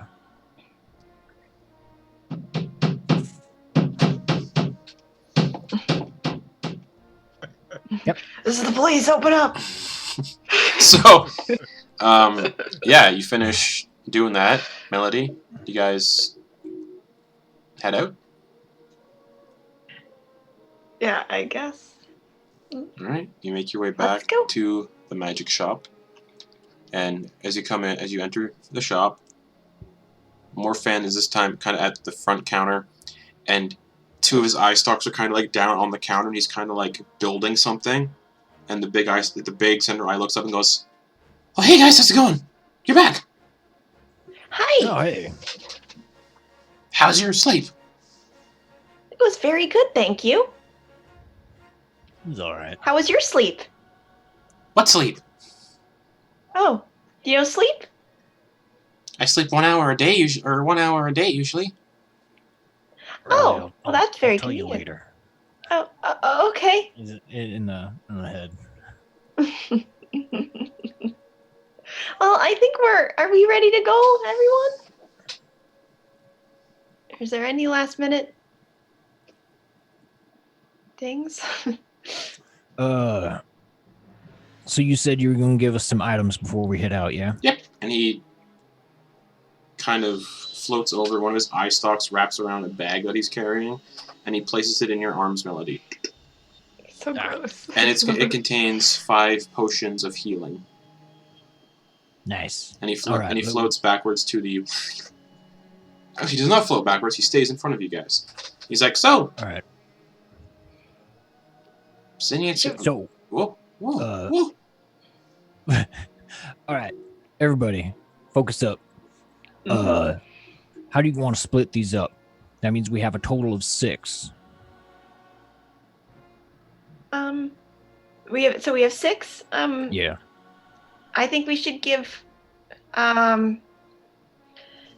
Auggan probably 2, since he's going to be in right around, or I don't know what's the best way to do this. Auggan has one. Auggan has one already. Okay. Okay. All right, should we give it to the that makes people? it easy. That makes it easy. That means Rylie, you get 2. Okay. Menchu, you get 2. And then Auggan and I will each get 1. That means all 4 of us have 2 each. What about Keith? Don't worry about me. I can take care of myself." Oh, and also, while you guys are getting that straight, remember, do not drink these while the beholder is looking at you. It will not work. That's a good point. Mm-hmm. Yep. And I will try to remember that. So, it doesn't need to be looking at you for the anti-magic cone to be I just read the thing. So I'll give you this information, Melody. The anti-magic cone is not where its big eye is facing. It can actually choose what direction its anti-magic cone goes. Yep. Whatever direction it wants. Oh, no, it is the central eye, but the beholder decides which way the cone faces and whether the cone is active. The cone is invisible. Cool. Interesting. Right. Yeah. So that still means that it would probably be able to turn and like. Well, obviously, yeah. essentially Yeah. It's not gonna like and looking. look through. Like it's not gonna roll the eye back. Yeah. Okay. Cool. That's all. That'd be so creepy if its eye just goes. That would be creepy. All right. Oh, well. whenever you guys are ready, just say so. You're gonna have to hold on to my eye stalks. Oh, okay. All right. Reach out. Let's do this. I'm nervous. It's gonna be all right. Okay. I hope you guys don't die. Yeah. And you guys teleport, and you're standing in the middle of a cave in a big field of mushrooms. About the entire floor of this cavern is maybe mushrooms that kind of come up to your ankles. Auggan. There's an entire floor of mushrooms. The walls covered in mushrooms. The cavern's about 100 feet wide. In length, it's about 200 feet in length. directly behind you guys, about 5 feet behind you guys, there's a staircase going upwards to a mouth that leads out of the cave, and kind of floating about 50 feet up, licking mushrooms off one of the walls, is this beholder that has its back to you, a bright pink beholder, and it's just licking the wall, licking mushrooms off the wall. Hey guys, it hasn't seen us yet. Is there anything easy to hide behind? There is one about 6 foot tall, 3 foot wide boulder in the center of this garden of mushrooms, and that's about it. Alright. Okay, should we get behind the boulder? Oh, at the far end of the cavern, which I said is 200 feet away, is a pond that's about 25 feet in length.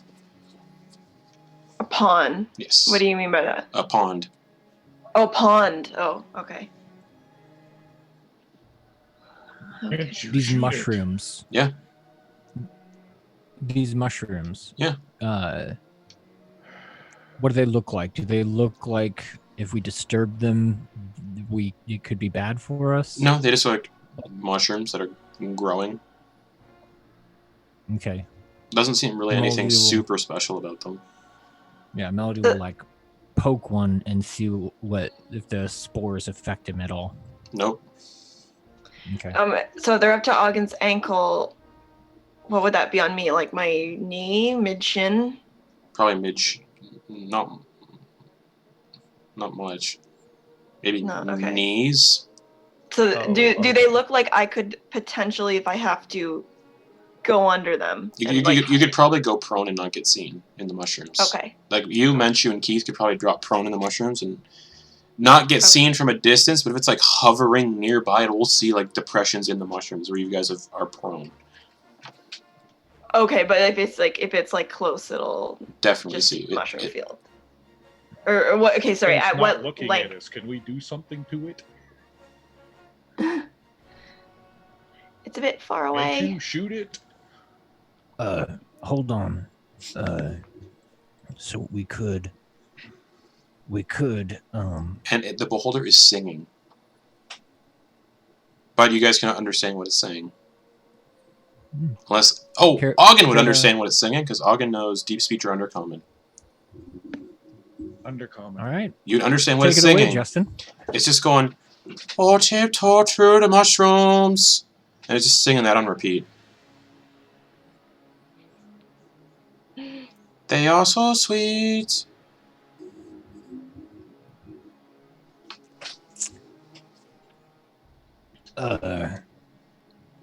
Man. Anybody want to try talking to this thing?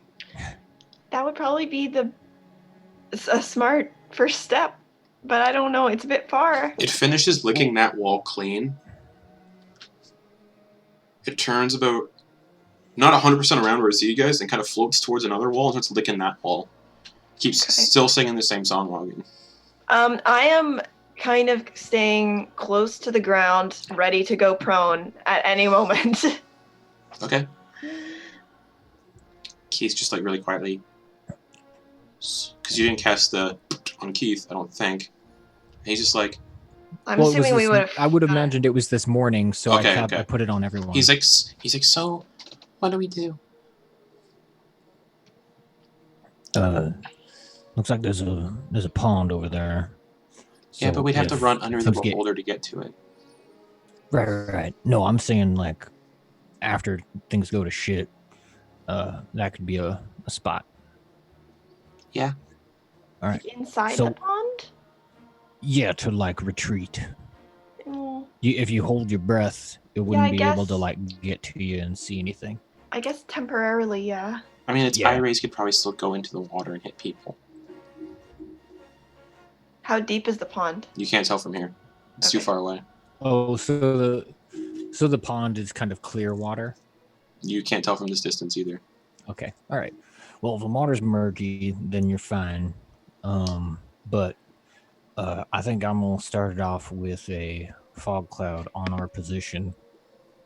Or at least Actually, Keith, could you put invisibility on me? Yeah, okay. He just touches you and casts invisibility. How long Thanks, does that, buddy. How long does that last? It lasts an hour. Unfortunately, I have to concentrate on it, and I had other ideas, but we'll be realize fine. Mine doesn't last very long, so I'm gonna wait till the last second. Don't worry, it won't be long. Oh, Once wait. Once you see the fog, Keith. You can turn off the invisibility. Okay. This doesn't use a spell slot for some reason. That's great. But if you need to concentrate on something, don't be afraid to take it away. I'm going over here to this over there to the right side, to our right, invisibly. And if you guys want to talk with it and everything, I will be invisible over there. And if things go to shit, I will pop some fog for cover or over there. And you guys can run there when things hit the fan. Okay. How's that sound? That's by the pond, did you say? Sorry? No, not by the pond. The pond is on the opposite side of the rock from us, correct? Yeah, it's on the rocks. The rock. The rock's about Sorry, the rock's about 50 feet away. I just missed what you said. So you're going to the rock? The pond. I'm going to the right of the rock. And the pond is at the other end of the cavern, which is about 200 feet away. Yeah. Okay. All right, so I'm heading over there. And that's like straight. All right, I'm in position. I don't know what I'm supposed to do. Should I? You might be able to corral it closer so that you can talk to it, figure out more information, and whether or not we actually need to kill this guy. Should I try to get its attention then? Tiptoe through the mushrooms. And then once you do, like, figure out more information, and if things look bad, Auggan, just go at it, buddy. Right. So just so you guys get an idea of the layout, the pond is against a wall. It's 200 feet away on the other side of the cavern. The beholder is 150 feet away, and he's 50 feet up. And the rock is 50 feet in front of you guys in the middle of this kind of garden. The entire floor is just mushrooms, but yeah, 50 feet inwards is mushrooms, because you guys are 5 feet. You guys are, at the entrance. The 5 feet behind you is a set of stairs going up towards the exit of the cave. So. Okay. And Melody, which direction did you go, Melody? To the right of the rock? Yeah. How far? Yeah, I'm trying to be equidistant, pretty much right in the middle of the area between. So you've got the stone in the middle, right? Yep. So stone in the middle. We're here. Sorry, I'm trying to get this on the. We're here, right? Yeah. The pond is here. Yeah, but the pond is 100 feet. Saying, 100 feet away from the rock on the other side. Right. So yeah, pond here. We're here. Yep. I'd be here. Okay. How far away, like from the rock, are you? Like how many feet? I would be right in the middle between the rock and the wall. So. Where is the beholder? That'd be 50 feet. Okay. There. The beholder is 150 feet away from you guys. It's on the other side of the rock, 50 feet up. It is 50 feet away from the pond. So the opposite side of where Melody went is the beholder, 150 feet away. Yes. Okay. I guess we should go to the beholder. Start to inch closer. All right, you're walking towards it. Yeah. Give me a stealth check if you want to be quiet about it. Or are we trying to be quiet? Are we trying to be quiet? I don't know. It's up to you guys. I guess we're not. I don't want to do a stealth. I'm not being particularly okay. quiet. I'm just nervous. Auggan, you hear the beholder stop singing. Okay. And it says that you can hear, I hear footsteps. And it just kind of swivels a little bit. Hi. Is what it says to you, Rylie. You do not understand what it says. I don't speak that language, but I speak common if you speak it. And Auggan, you can hear it say, I do not understand what you're saying. Oh. And you're muted. I can't hear you, Auggan. Nope. Yeah, that's alright. The only person who can understand and hear this thing is mute. Does anyone speak this language? Can't hear me still? Oh, there we now go. There you go. Got it. There you go. That's weird. Menchu just touched his head. No. Keith, no. Oh, are you trying to speak You might again? be out I can't hear you. Yeah. Are you using your scroll wheel? Is that what's going on? The scroll wheel might be adjusting the volume too on your that's mic. I Smart haven't thinking. said anything. There you go. I heard that. You heard me say I didn't say anything? Oh, Yeah. there you go. Hi.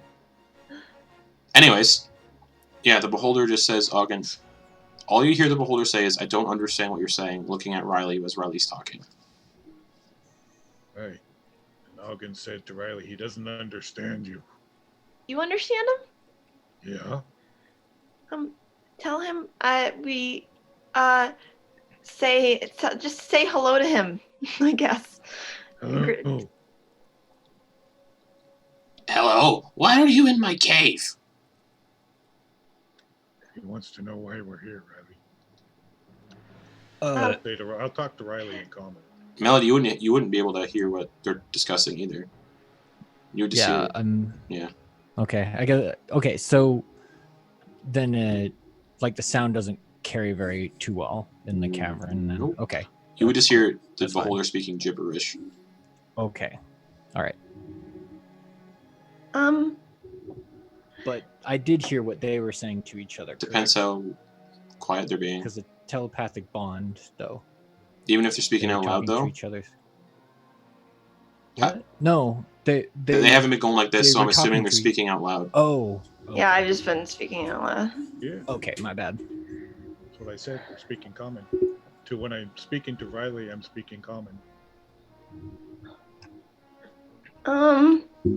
Tell him that we were just walking around and we got lost. Okay, to the Beholder, Auggan says, we're lost. We just ended up here. Alright, it replies in Undercommon. If you're lost, what's outside this cavern door?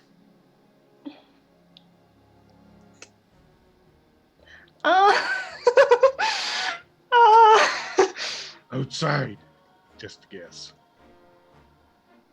No? What is he saying? He said no. What did he say before that? I said it was outside the door. No. It is the cave system of the lair of Auggan. So you're definitely not lost. You would know where you were. Tell him we're magically No, lost. how would we know where we were if we were lost? You said you just wandered in here.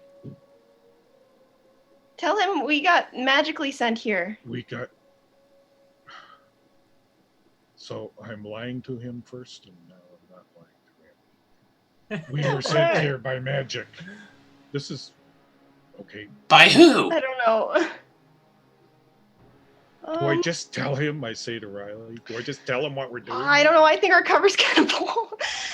What should we do, Melody? We told it that we're lost, and now it's. Why didn't you just ask him what he said that this was his cave? Ask him about his brother. Okay. Yeah.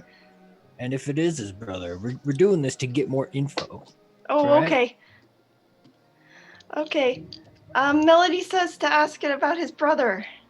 Tell him that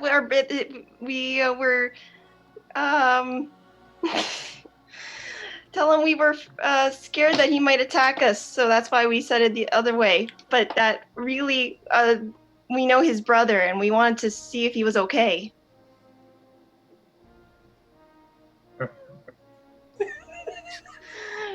Okay. Like I'm lying. I'm waiting for an answer. Your brother sent us here. his eye immediately goes wide. He lets out a bellowing scream. You're here to kill me! See, that's what I thought was gonna I happen. imagine Melody heard that, right? Yeah, 1 second though. Yeah, but you don't understand him. Yeah, you don't understand what he said. Oh, fuck. Uh, All right, bellowing scream. Okay. and one of the eye stalks aims at Auggan. Constitution saving throw, Auggan, as this kind of greenish-black beam hits you in the chest. 11. Okay. Boop, boop, boop. You take 30 points of necrotic damage. And everybody roll initiative, please. You guys are probably about, I'll say, Rylie and Auggan.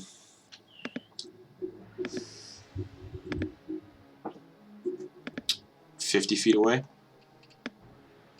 Based on how close you'd have to get to converse with it. Maybe, yeah. Wait. I'm trying to figure out how close they'd have to be to converse with the beholder. Yeah. Well, you said I was 50 feet away from them, but I couldn't hear what they were saying. So the beholder would have had to have been a lot closer if I couldn't hear it. Right? Or if I couldn't hear them. You wouldn't be able to hear them based on how close they have to be to talk to it. So I'd say they're probably Right, and closer. if I was... Okay. So you guys are probably like... Well, I gotta look at something real quick. Okay, you guys are probably like within maybe 20 feet of it. And you guys were talking kind of quietly, discussing amongst yourselves, and then, yeah. Alright. So... Alright.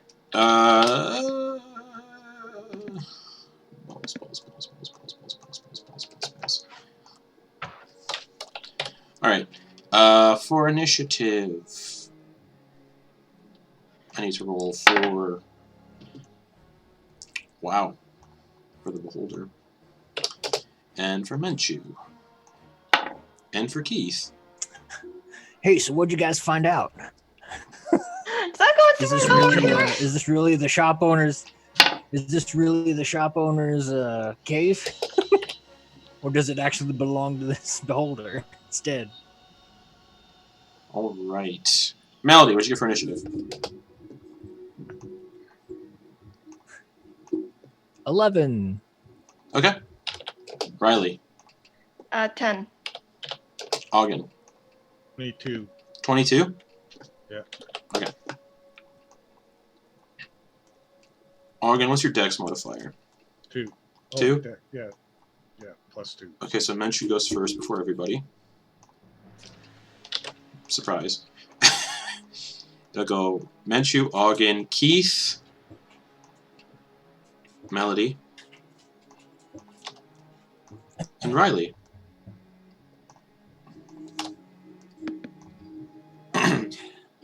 So, Menchu is going first. He saw all this happen. He is... I'll say he's in the mushrooms too, maybe 30 feet behind you guys. Same with Keith. Oh, ball sacks! What's the range on anti-magic cone? 150-foot cone. Ooh, I also have a question. What is the lighting scenario in here? Dim. Okay. But not... So that means I can still see stuff. Yeah, but... as someone who can't see in the dark. Yes. Dim, but under dim light, it's still a disadvantage, I believe. But, for instance, if a spell requires me to see something, I still see them, correct? Correct, but range attacks in dim light, if you don't have dark vision, are disadvantaged. Still. Right. Yeah. Okay. But Menchu has dark vision. So, but, unfortunately, his crossbow is no longer... it does not have its magical capability right now. Because he is in the icon, so +1. So that's still a +11. Wow. How is that a +11? Hold on. Because his other range attacks are +9. Hold on. No, those aren't ranged attacks. Those are his melee weapons. He has his stance, his fighting stance, or whatever, his fighting style is ranged. So it adds +2. So it goes from 9 to 11. His fighting style is actually 2-weapon fighting. What? Yeah. What? No, his fighting style is archery. On me it says 2-weapon fighting. Weird. Okay. That's... Oh, wait, hold on. I was looking at something else. Are you looking at the wrong... Yeah. Either way. He's going to shoot 2 crossbow bolts. Without the plus 12. That is a 9. No, it's a 6. 6 plus 11. 17. Miss. He's gonna... I need to look at something as well, because he's got a lot of weird mechanic stuff that I don't understand. Sorry, I should have probably been ready to take over for him again.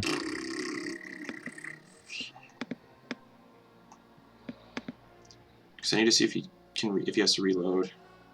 He doesn't. He has crossbow. He has the crossbow expert, so he doesn't have to reload. That's so weird. All right. Yeah, another shot. Natural 1. It jams and doesn't fire, so he still has another bolt. He's not down a bolt. So then he's just gonna... I don't know. And he can bonus action. He can bonus action attack as well, because it's a he has. I understand. Because of the crossbow. Okay, sorry. Yeah, no, he does not want to be in any of the I-beams, so he is going to move towards that rock. He is... Yeah, he's going to hide behind that rock. And then peek out, bonus action, fire another shot.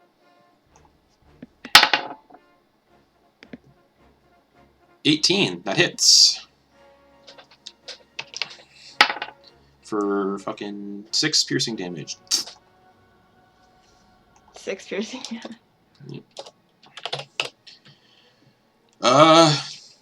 Auggan, you are 20 feet kind of away from the beholder. It is 50 feet up in the air.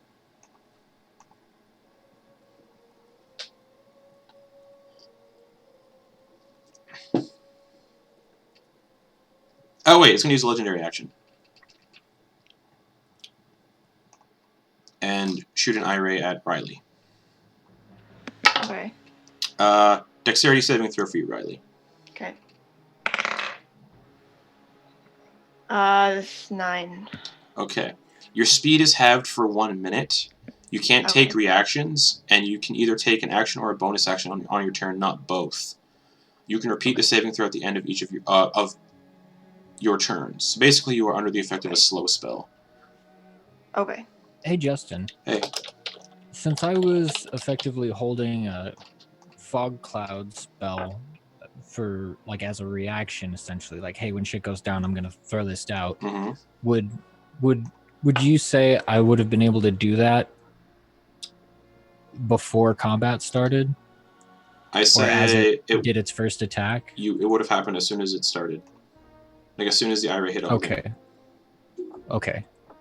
All right. I will mark that spell off.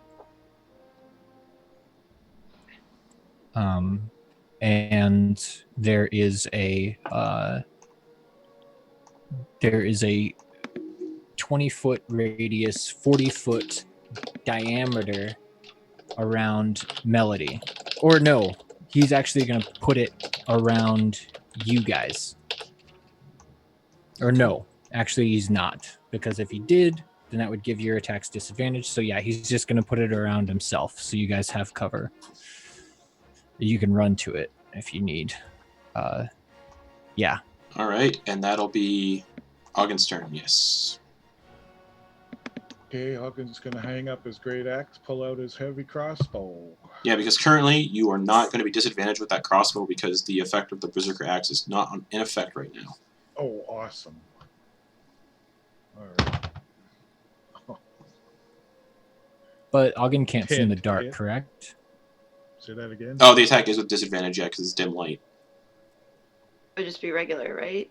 No, it'd be disadvantage because it's dim light, yeah. Well, so I'm hoping for something lower than the 4. I forgot about that. Okay, whatever.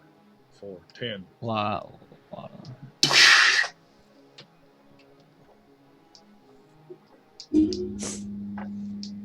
All right, bonus action, rage. Yeah. Brr. And that's all I can do, I think. Okay. Lair action, because it's initiative count 20.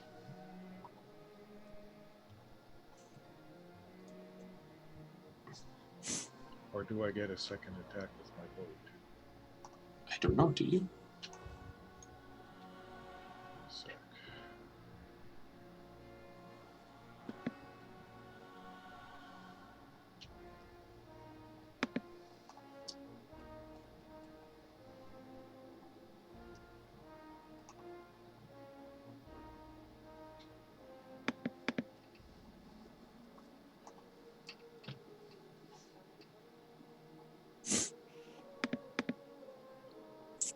Can't hear you again. Hello, hello? There we go. So I guess I get a second attack. I don't think it matters what weapon I use, it doesn't. No, go for it. 23 to hit. No, it's the crossbow? Yep. Okay. 17 plus 6, 23. Did you roll disadvantage, though, because of the dim light? Oh. Sorry. Nope, same thing. Cool. Yeah, hits, roll damage. 217. Yeah, roll damage. As you, like, sink a crossbow into its, like, pink, fleshy flesh.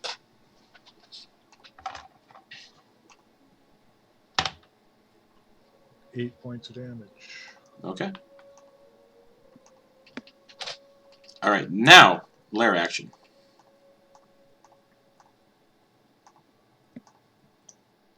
And... what is it going to do?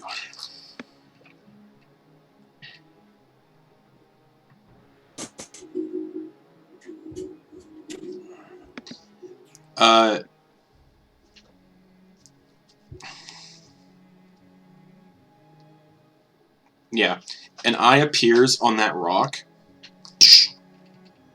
and it's going to shoot an eye ray at Auggan.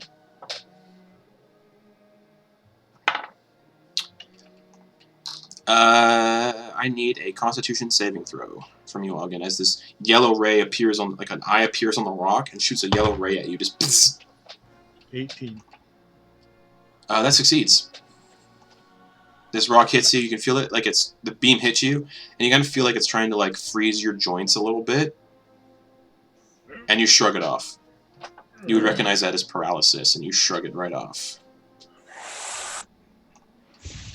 Been there. Don't like paralysis. Yowza. Yeah. Okay. Forgot to put on battle music. Another battle music?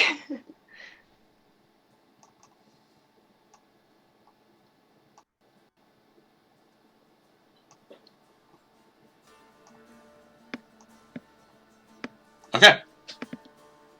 That'll make it Keith's turn.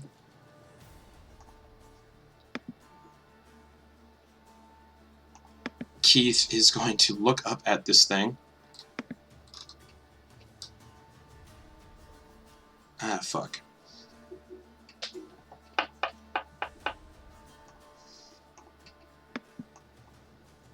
Keith is where Menchu is, so that means his concentration on invisibility ends. So Melody would reappear, but he's in a fog cloud, so... Yay! So instead, Keith is going to look at... look at this beholder that's like 80 feet away from him, because he's 30 feet behind Auggan. No, he's 20 feet behind Auggan and Rylie. Fuck. He has no good spells.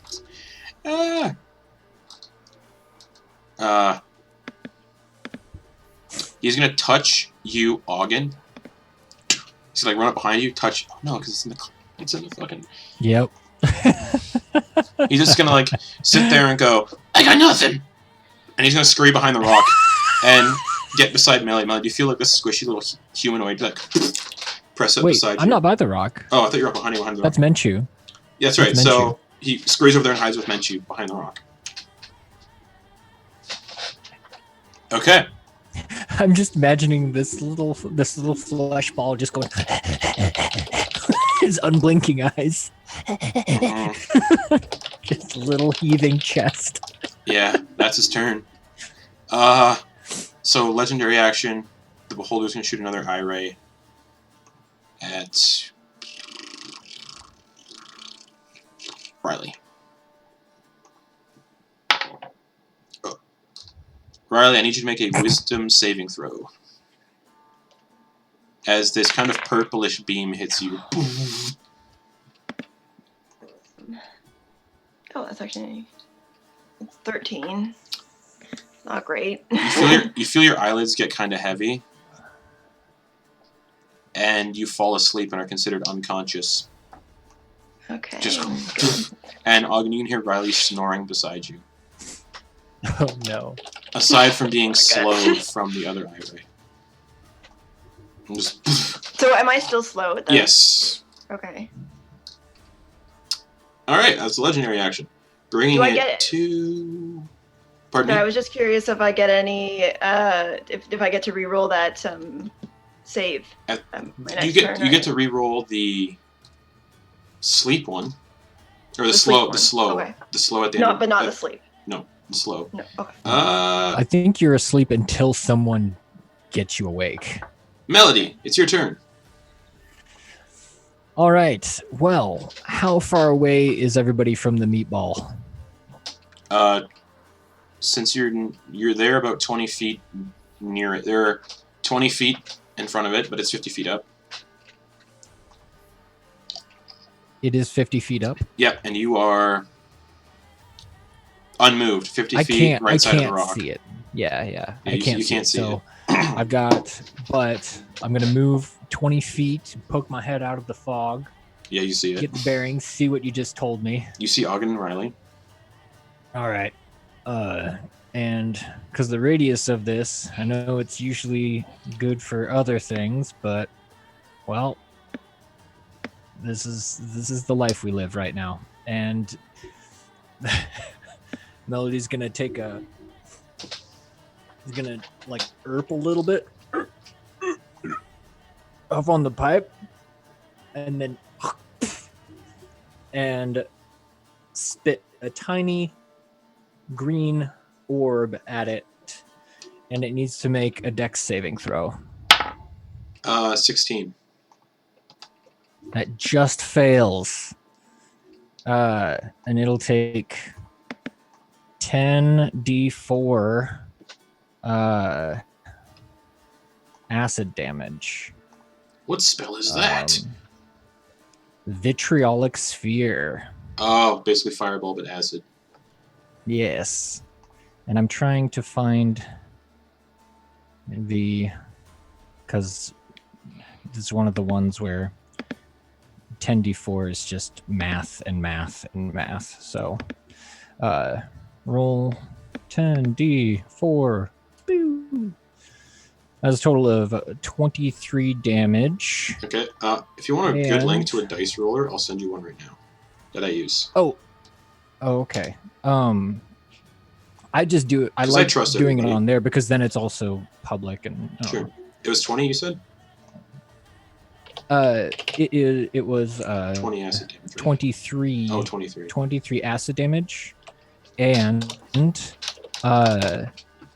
it'll take another 5d4 acid damage at the end of its next turn. Would you be able to cast your spell if you poked your head out? Because the anti-magic What do you cone? mean?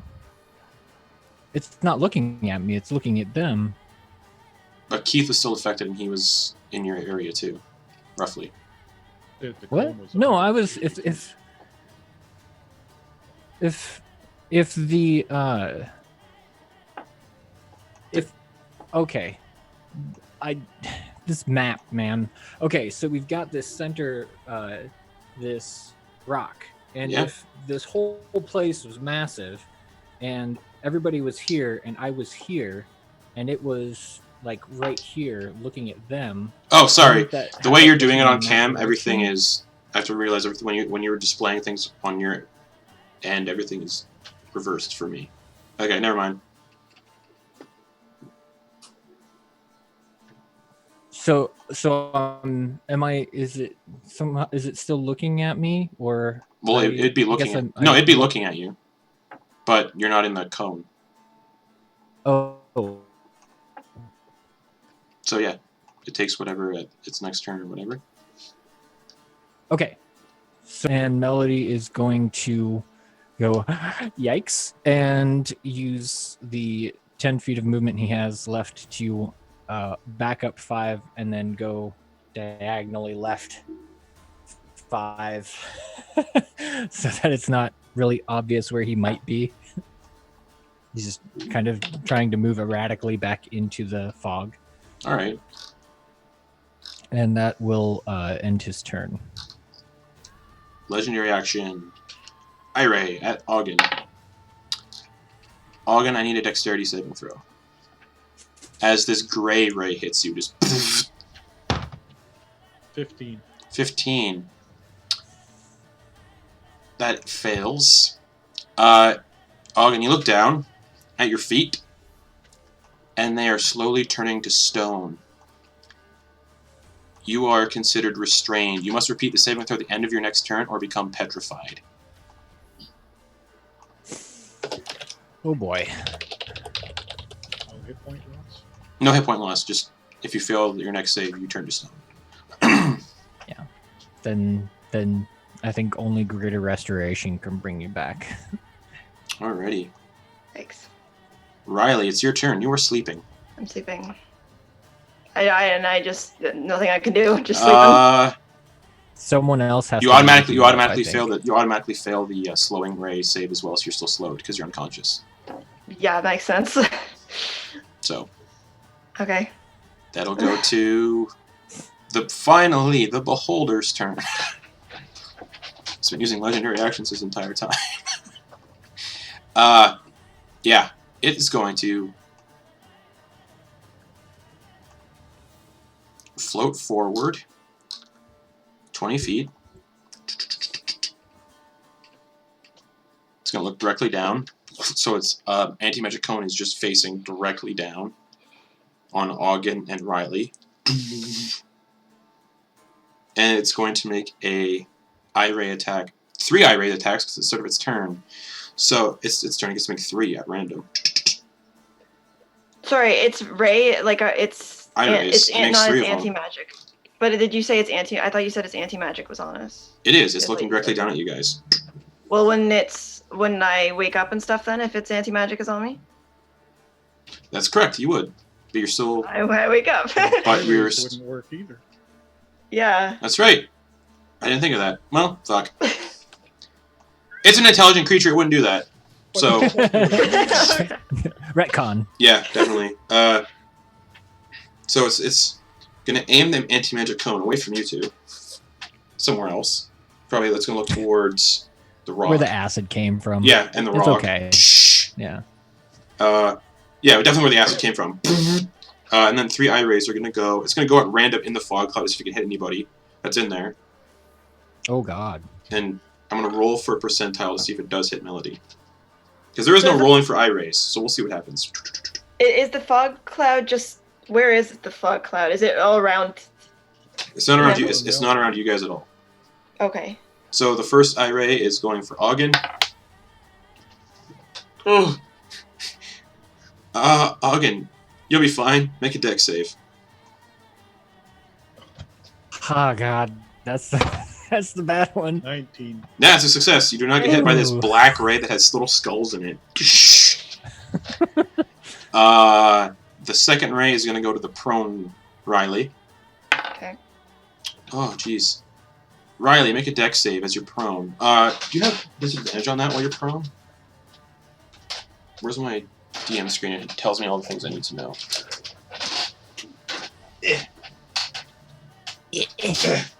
What's that? Get it, Justin. Where is it? Oh, what are we gonna do? Hey, the good news is once you take damage, Balls. You'll wake up. No idea where it went. Yeah. So you do have Wait, can I do a dex save if I? If you're prone, it's probably just... Oh, why am I... I'm so But stupid. I'm asleep, aren't I? No. Oh, yeah, you are asleep. Never mind. That's an automatic fail, then. If you're sleeping, That's an automatic fail. then you Unconscious. I Okay. forgot she was unconscious because of the whole... So am I just dead now? No. You failed Okay. to save, and Auggan, you look over to Rylie, and you know she's also starting to turn to stone, too. Ah. And she has to repeat the saving at the end of her next turn, or also turn to stone. And I'm also still slowed, right? And unconscious. And unconscious. Well- Good chance you're gonna fail. Well, And the random eye right into the fog, we're going to roll to see if I get Melody's AC. With no modifier, because... Oh, it's an attack roll? No, it's not. But I have no idea how to decide if it'll hit you or not, because you're hiding. Oh, so the eye rays don't need to see. Nope. They're not like casting They're not. spells. They're really. not. Nope. Okay. But because you're in the fog, it doesn't exactly know where you are, so I'm just going to roll. Okay. Nope. You see... Well, let's see what ray it is first. You see the same black one that almost hit Auggan, with the skulls in it? Hit the ground beside you. Yeah. The bad one. Ooh. I imagine I see a mushroom just go like. Yeah, you see just a couple of mushrooms just not disintegrate, but just die instantly. Just. Yeah. That's the end of its turn. He's now 20. He's not 20. He is 20. He's not 20 feet above them. He's still in the same spot. Means to be Menchu's turn. So Menchu's just gonna peek out from behind the rock, and I think Fog Cloud might be obscuring Menchu as well. No, it's not. Nope. So he's gonna peek out. Pew pew pew. 3 bolts. First bolt, he's gonna do whatever sharpshooter is.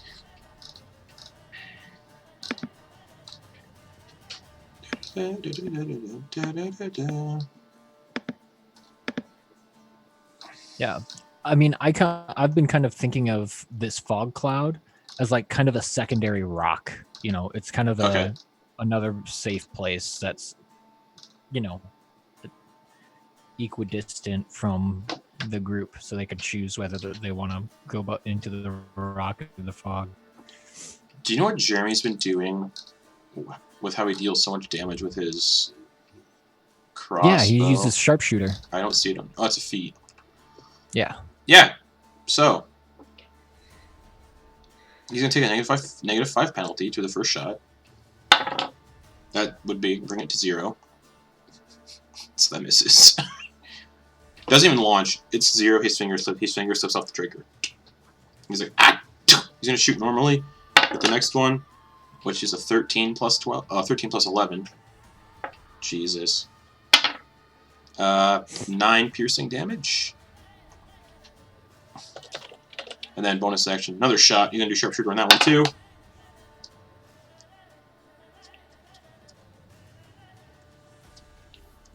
That hits. So 17 piercing damage. Ooh, dang. There it is. And he hides behind the rock again. Menchu's back.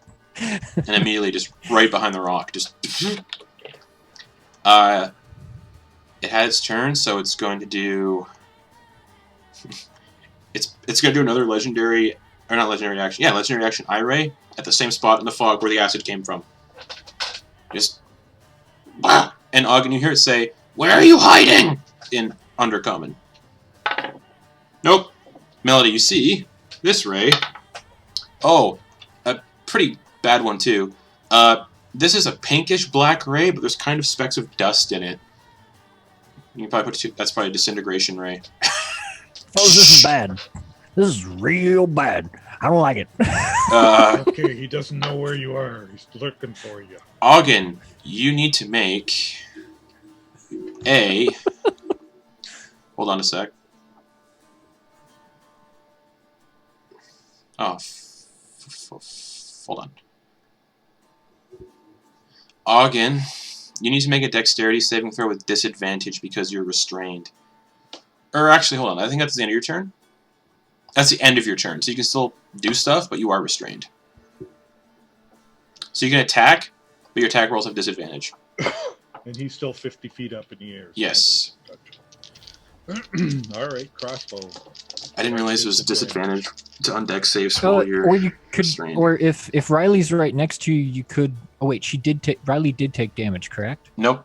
And No, So she's awake? I'm just Okay. about to be petrified. Yeah. Am I awake? No, you're not. You're unconscious. Oh, I So thought you said. Oh, she's about to be petrified. So is Auggan. Yeah, So- I'm about to be petrified, and I'm turning to unconscious, stone and I'm sleeping, and So you could. like I could nudge Usu- her and wake her up. But Yeah, it's an Yeah. action. But she's still turning to stone. Yep, and it is a dex save with disadvantage while you're restrained. So if you fail that, you're stone. But yeah, I'm No, basically. we gotta kill this thing. That's all there is to it. We should be shooting at it right from the beginning instead of trying to talk to the damn. Yeah. Okay, 11 and 11, so 17. Hit. Oh, miss. Sorry. Yes. Yeah. Okay. Let's try again.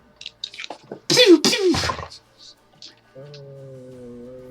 9 to 15. That's a miss, unfortunately, and I need you to make a dex save with disadvantage because you are restrained.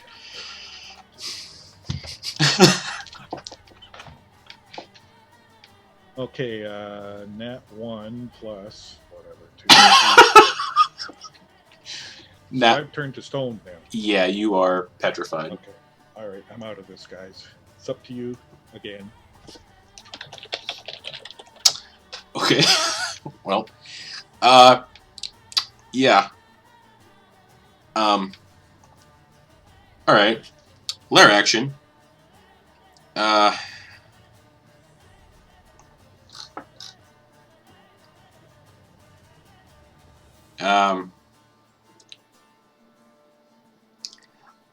The 50 feet around Auggan and Rylie becomes slimy. That area is now difficult terrain. As just the ground kind of just bubbles with goo, and that area is all difficult terrain. A 50-foot square area surrounding Auggan, Rylie, and anyone in that area within 50 feet is difficult terrain. That's the lair action. Question, what's my hit points at?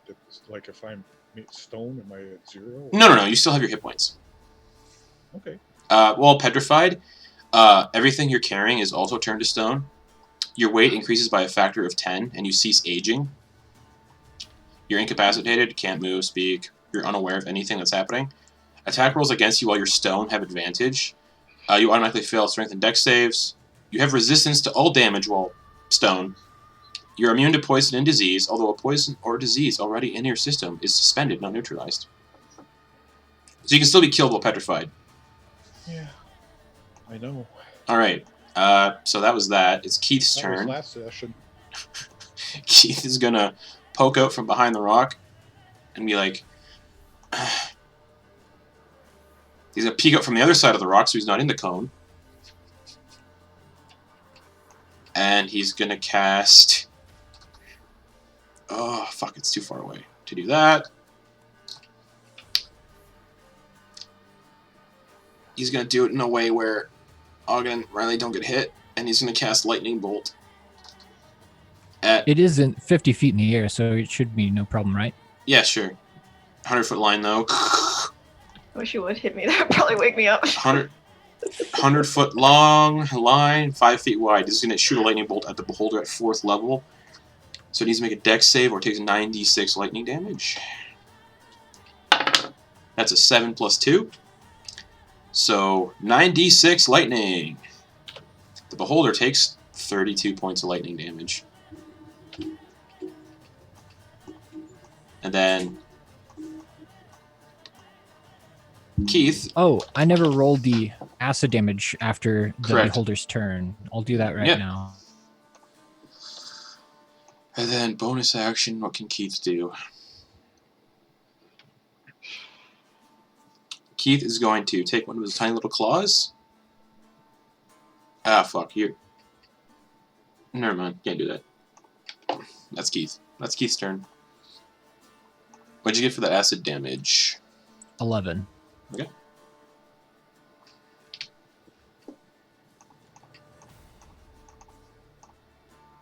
Alrighty. It's going to... So it's Keith's turn. It's going to use a legendary action and go for a random eye ray where Melody was standing.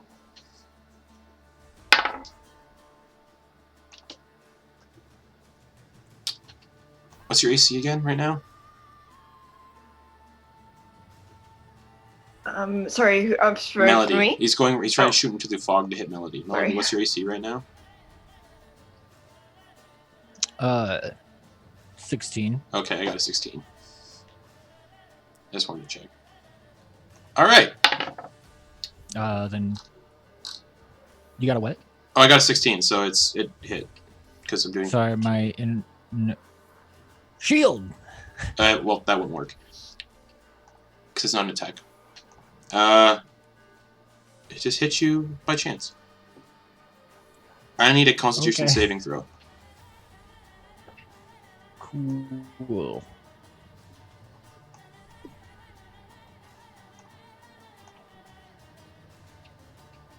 As this black and green ray hits you in the tum-tum.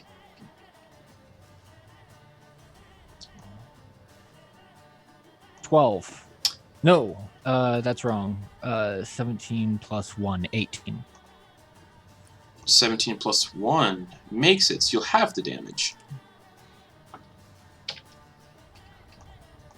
So instead of taking 46 necrotic damage, you take 23. Right in your tum-tum.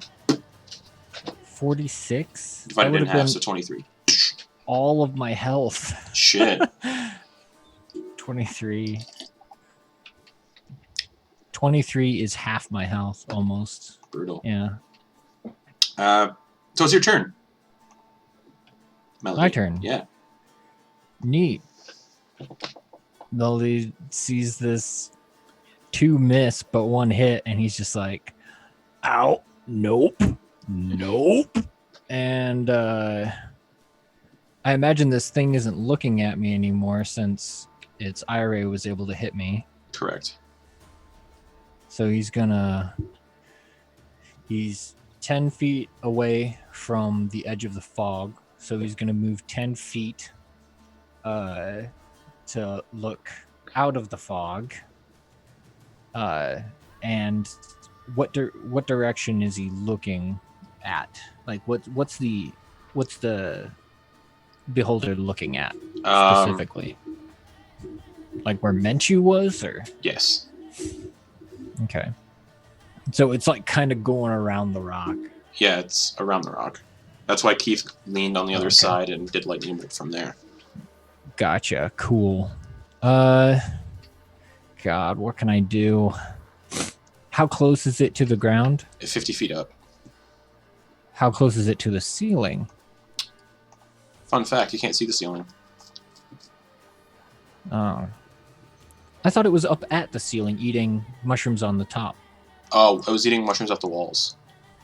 The walls, not the ceiling. Okay.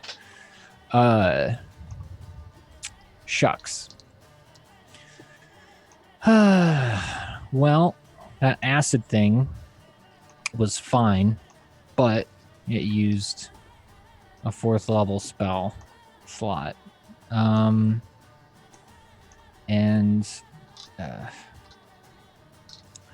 Do you think there's a way that I could use the telekinetic bond to just shout at Rylie and tell her to get up? And like wake her up? Give me 1 sec. Look up the effects of this certain eye ray. Is that spell an action? Can I make it an action to use my turn to yell at her through my mind? I'll allow it if you're using your action. Yeah, I'll use my action. All right, Rylie, you wake up. And notice you're turning to stone. Oh. And then Melody is going to use his movement to pretty much bounce around everywhere inside that fog. Mm-hmm. But pretty much end up right in the middle. Okay, cool. But on the way he tries to like poke his hand out one side, poke his hand out the other side, and kind of like trick make it. sure to confuse it. Where is it gonna be? Awesome. Yeah. Rylie, you're no longer unconscious, but you are prone and slowed still. Okay. Should I do this? And I'm also turning to stone, yes, right? you can't actually stand up. You can't move up from being prone. Okay. Wait. Which roll should I do first? You get to do your turn first before you make the petrification Oh. save. Yeah. But you can't move. But I can't get up. Nope, and your attacks have disadvantage. I can see the guy, or is he? You can see him. No, you can see him. Okay, I'm gonna try to use my wand of paralysis on him. Yeah, sure. Is he 60 feet from me? He is 20 feet away from you and then 50 feet up, so he's 70 feet away. Can I crawl 10 feet? You're restrained, you can't move. I'm restrained because of the... not the paralysis, the petrification, so you can't move. Well, that puts a damper on things. I'm sorry. That's okay. Not your fault. I wasn't expecting to have an action. If you need to, just go damage and yeah. I guess I'll do Eldritch Blast then. All right, you can do Eldritch Blast. I think I'm gonna do one of them, but it's with because I'm slow. It's with disadvantage. Because I'm prone? Why is it? Yeah, because you're prone. Okay. I think Eldritch Blast is unique in that it only uses one. That's true. It's not a multi-attack. It's still two rays of Eldritch Blast, but you're still doing it at disadvantage because you're prone. Still disadvantage.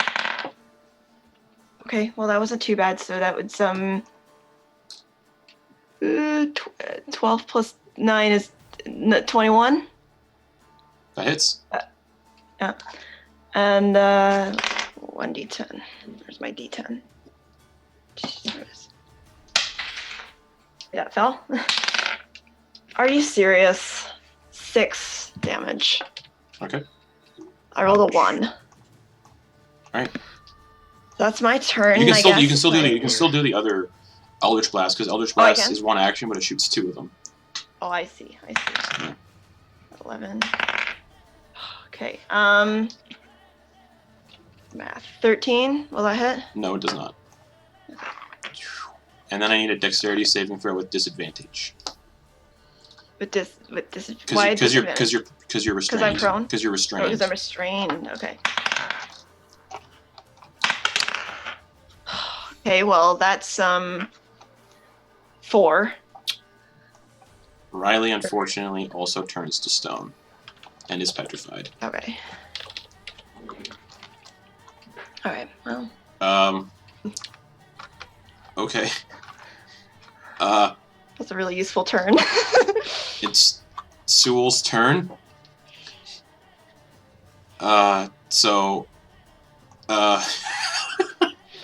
He's gonna move 20 feet because that's all he can hover.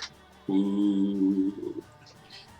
And get about 10 feet away from the rock, still 50 feet up.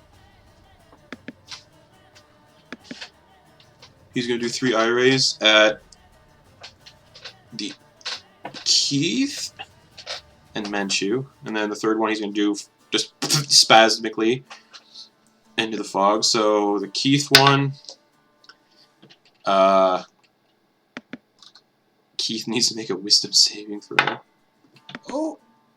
Yeah, Keith succeeds. He's not charmed. And then, so that was like a pink ray with hearts in it. Hits Keith. The ray that hits Menchu can't do that because duplicates get re-rolled for beholder eye rays. Fun fact. Oh god, Menchu needs to make a strength saving throw. Oh! Whoa, wait, Menchu's got a lot of strength. Holy shit.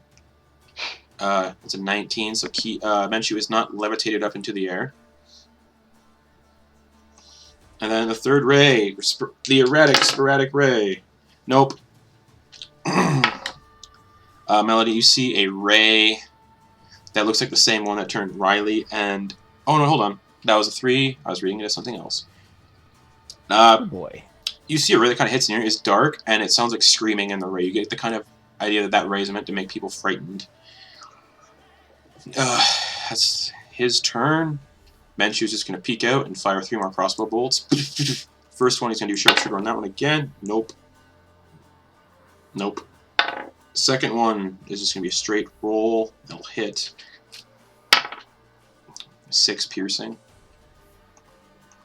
And then he's going to do sharpshooter on the final bonus action shot. Unfortunately, that one misses as well. Shit. He's gonna whoop back behind the rock, and as he's going to like lean back, the Beholder's gonna do a legendary action eye ray at Menchu. Okay, Menchu needs to make a strength save and succeed. Oh, wait. Menchu unfortunately fails, and Melody, you watch as Menchu is lifted 30 feet up into the air. Oh. And is currently restrained by a telekinetic ray.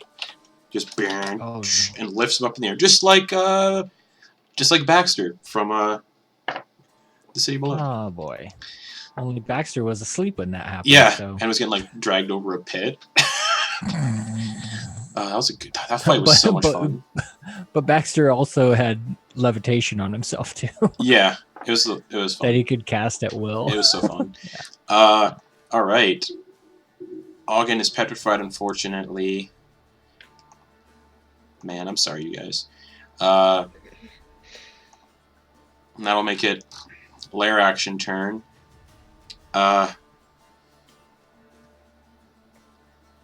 Melody. Yeah.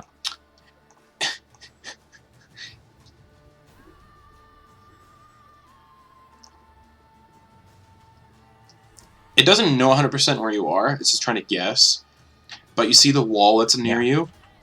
Grasping appendages burst out of the wall and try to like reach for you, but you're out of range of those. They're just like trying to grab you. Good. Yeah. It's trying to guess where you are. At least 20 feet away from the wall. Oh, okay, cool. You get the idea those tentacles have about a reach of 10 feet. Yeah. And they're just wiggling around trying to grab you. The reason I say I'm at least 20 feet away from the wall is because I picked the point equidistant between the rock and the wall. Yeah, but those to do the fog. Yeah, and the tentacles are just like out of the wall trying to ensnare you, and you're just like, nope, nope, nope. Yeah. Okay, that'll bring it to Keith's turn.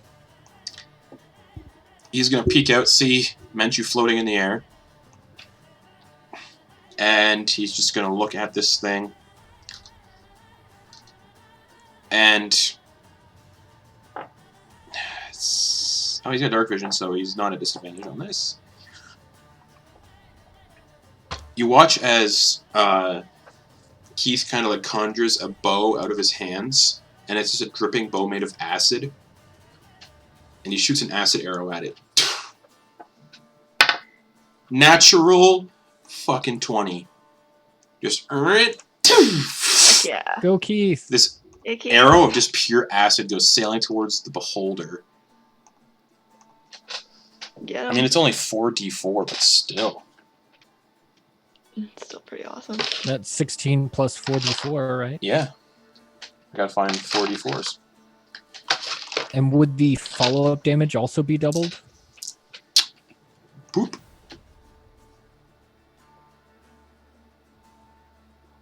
At the end of its next turn. So, yes. Ooh. I'll say so. 9 points of acid damage. So, plus the crit, that's 25 points of acid damage. It's about as much as the Vitriolic Sphere, which was a level 4 spell. So yeah, he casts Acid Arrow at 2nd level. And then he's just going to dip behind the rock again.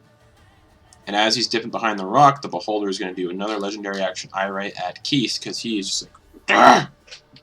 Why'd I roll a d20? Keith needs to make a wisdom save. Keith got a 15 plus 5. That's a dirty 20. So Keith is not charmed again. I want to charm Keith. That'll make it Melody's turn. Alright. Melody's gonna poke his head out. Is the Beholder looking at him? It's currently... Oh, I didn't move its eye on its turn, so no. Well, he's gonna. Yeah, he's gonna blow. He's going to blow like kind of what looks like his portal that he uses for Thunderstep. Yep. But instead of stepping through it, he's going to do a lunging motion, like a step forward and like a and press his palm against it and shoot a lightning bolt at him. So dex save. Okay. Oh, that's a 6. 5th level. Yeah, that's a 6. Oh, nice. Okay, so that will be. Not looking at you, it's focused on like where the hell you might be hiding. This lightning bolt just. Yeah. 10d6. So. Yeah. That's 31 lightning damage. Keith, why didn't you cast lightning bolt at 5th level as well? 31. Yes. Alrighty, the beholder is looking not so great. Yeah, most of those were actually, not great. But that's fine. And you notice there are no howling winds, so there hasn't been any wild magic effects. That's nice. I don't know. We could have used a unicorn around that. Yeah. All right. Yeah, Melody's gonna back up into his little cloud and. Okay. Yeah. It's going to use its. See what he can. It's going to use its final legendary action to try to hit you in any way it can. With disadvantage, I'm rolling disadvantage, so nope. 13. The ray would have been telekinetic. So you dodge it, and you see a couple of mushrooms get lifted up into the air. But that is the end of your turn, Melody. And I shout at him, "You're gonna have to get a little closer." And I just shout at him, "You're gonna have to get a little closer." And you guys don't understand what either of you said to each other. It'll be its turn because Rylie is petrified. It's going to change its eye location directly where that came from.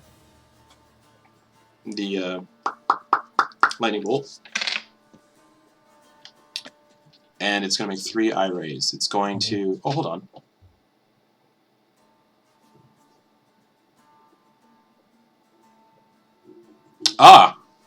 Menchu falls because he is no longer restrained by the telekinetic ray. So Menchu falls 30 feet. Oh, God. And he's in the eye ray, so his... Or the... Oh, I thought the eye ray was...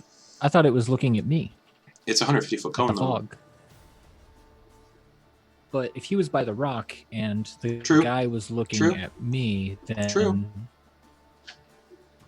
So he falls, doesn't take any damage. Because the ring of feather falling that he has. Yep, so he hits the ground on his back, prone. So he's going to do, in the beholder's turn, going to move 20 feet forward a little bit more. And it's going to do 3 eye rays. The first one, where its eye's looking. Nope. So that ray was going to be Stony Stone. It's going to waste another one and try to get you, Melody. Nope. It's going to be pissed off and just look at Menchu laying on the ground and just... Is he moving closer at all? It moved 20 feet closer, but it's still 50 feet out. Oh. Okay. And then its third and final eye ray is going towards Menchu on the ground. Oh, God. Menchu needs to make a dex save while prone. I keep forgetting to add conditions. I looked up the prone condition. I looked up the prone condition earlier, and it does not give disadvantage on dex saves. Nope. Yeah. 14 plus 5. He is not hit by a death ray. It's the end of the beholder's turn, which means we go to Menchu, who is no longer restrained. He stands up, half movement speed. 3 crossbow bolts. The first one, definitely using sharpshooter.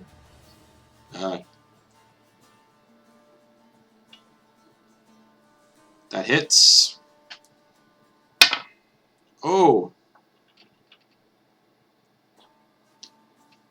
21 points of piercing damage. As the bolt just hits the beholder and lets out like an unearthly scream. Menchu fires another bolt. Natural 1. So bonus action, he's going to fire it again. I literally rolled 2 natural 1s in a row. Like we've had this. So it's going to look at Menchu and do a eye ray. Because its turn is recycled, so it regains its 3 uses of that. Legendary action, so Menchu needs to make a Constitution saving throw. 12 plus 7. Dang. He's fine. He is not paralyzed. And that'll bring us to Keith, who is going to look up at this thing and just say, "Fuck you, firebolt."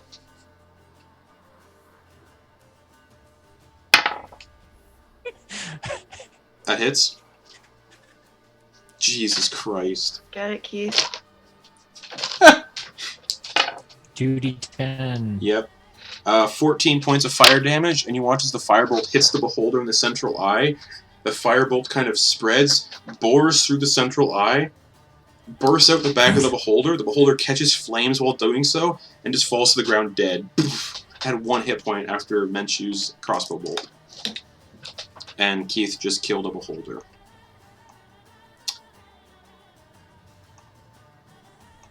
I don't know what to think about that.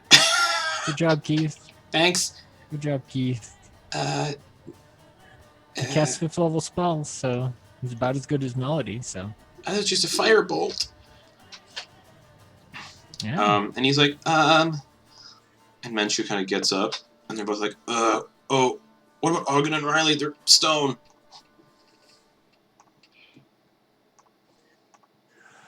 Well, that other one owes us a favor, so perhaps we can.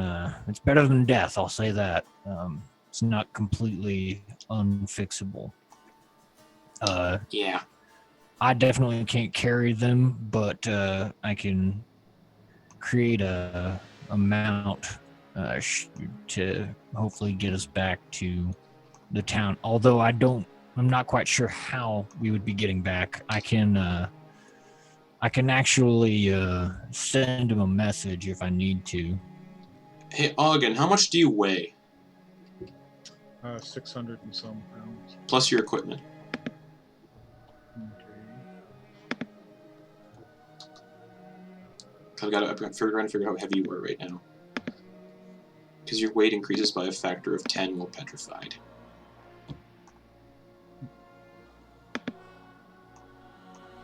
Oh god, that's super heavy. I love it. Even That if means you weigh like. That means you weigh like 3. My weight is 3 tons 425 almost. plus my equipment. 425 plus Wow. equipment. Okay, so yeah, you weigh a lot. 600. Riley's only 350 pounds. So yeah, 600 a factor, 600. So I don't know how to do factors. So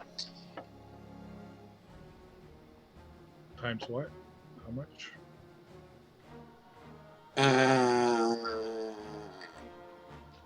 10. We'll say 10 times 10. So 6,000 pounds. Then Rylie would be like 3,000.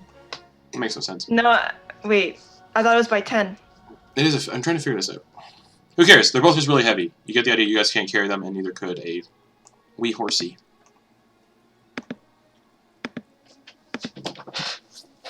So yeah, Keith and Menchu are just like staring at these statues.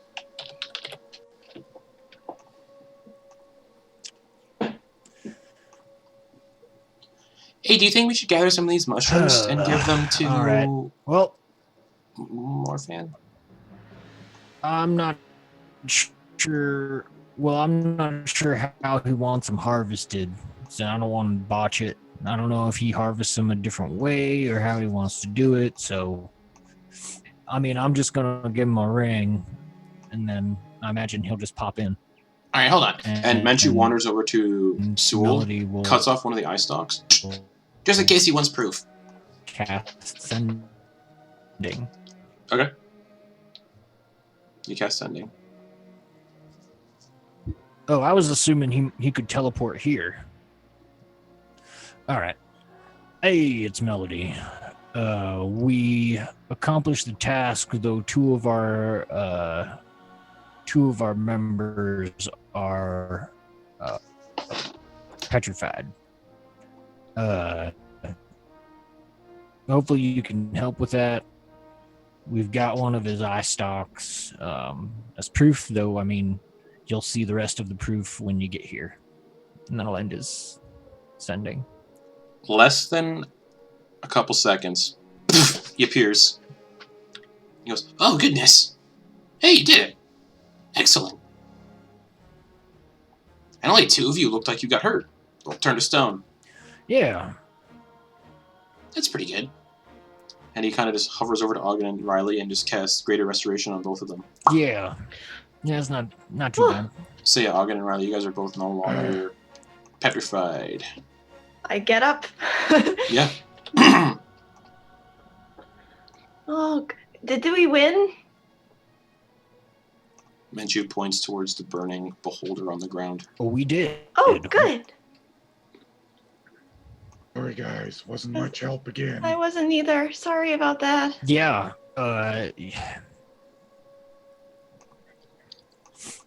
Well, you guys were very helpful, actually.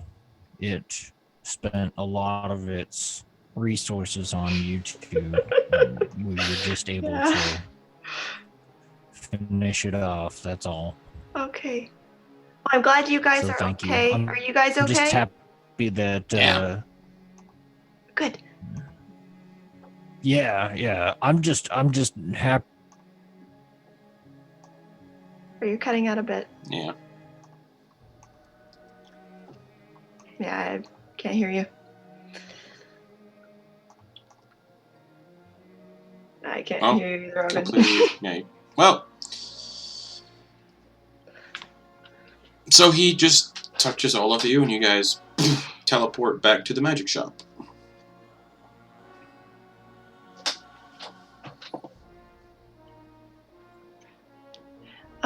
Yeah, Auggan, I think your sound. Person that left or did. Oh, hello.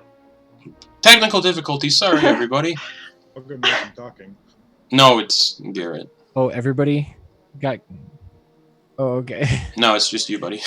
Can hear you, just can't see you. Yeah. It kept flashing up that you were having low network something or else. Yeah, you were. Yeah. Well. Okay, so we're all back. Yeah, you guys get teleported back to the magic shop. He's like, yeah, so. Thanks, guys. Yeah, thank you for helping us out with the potions. It could have been much worse. We could have been taken out by the stuff other than the petrification. You know, not much coming back from a disintegration ray. So yeah, that's very true.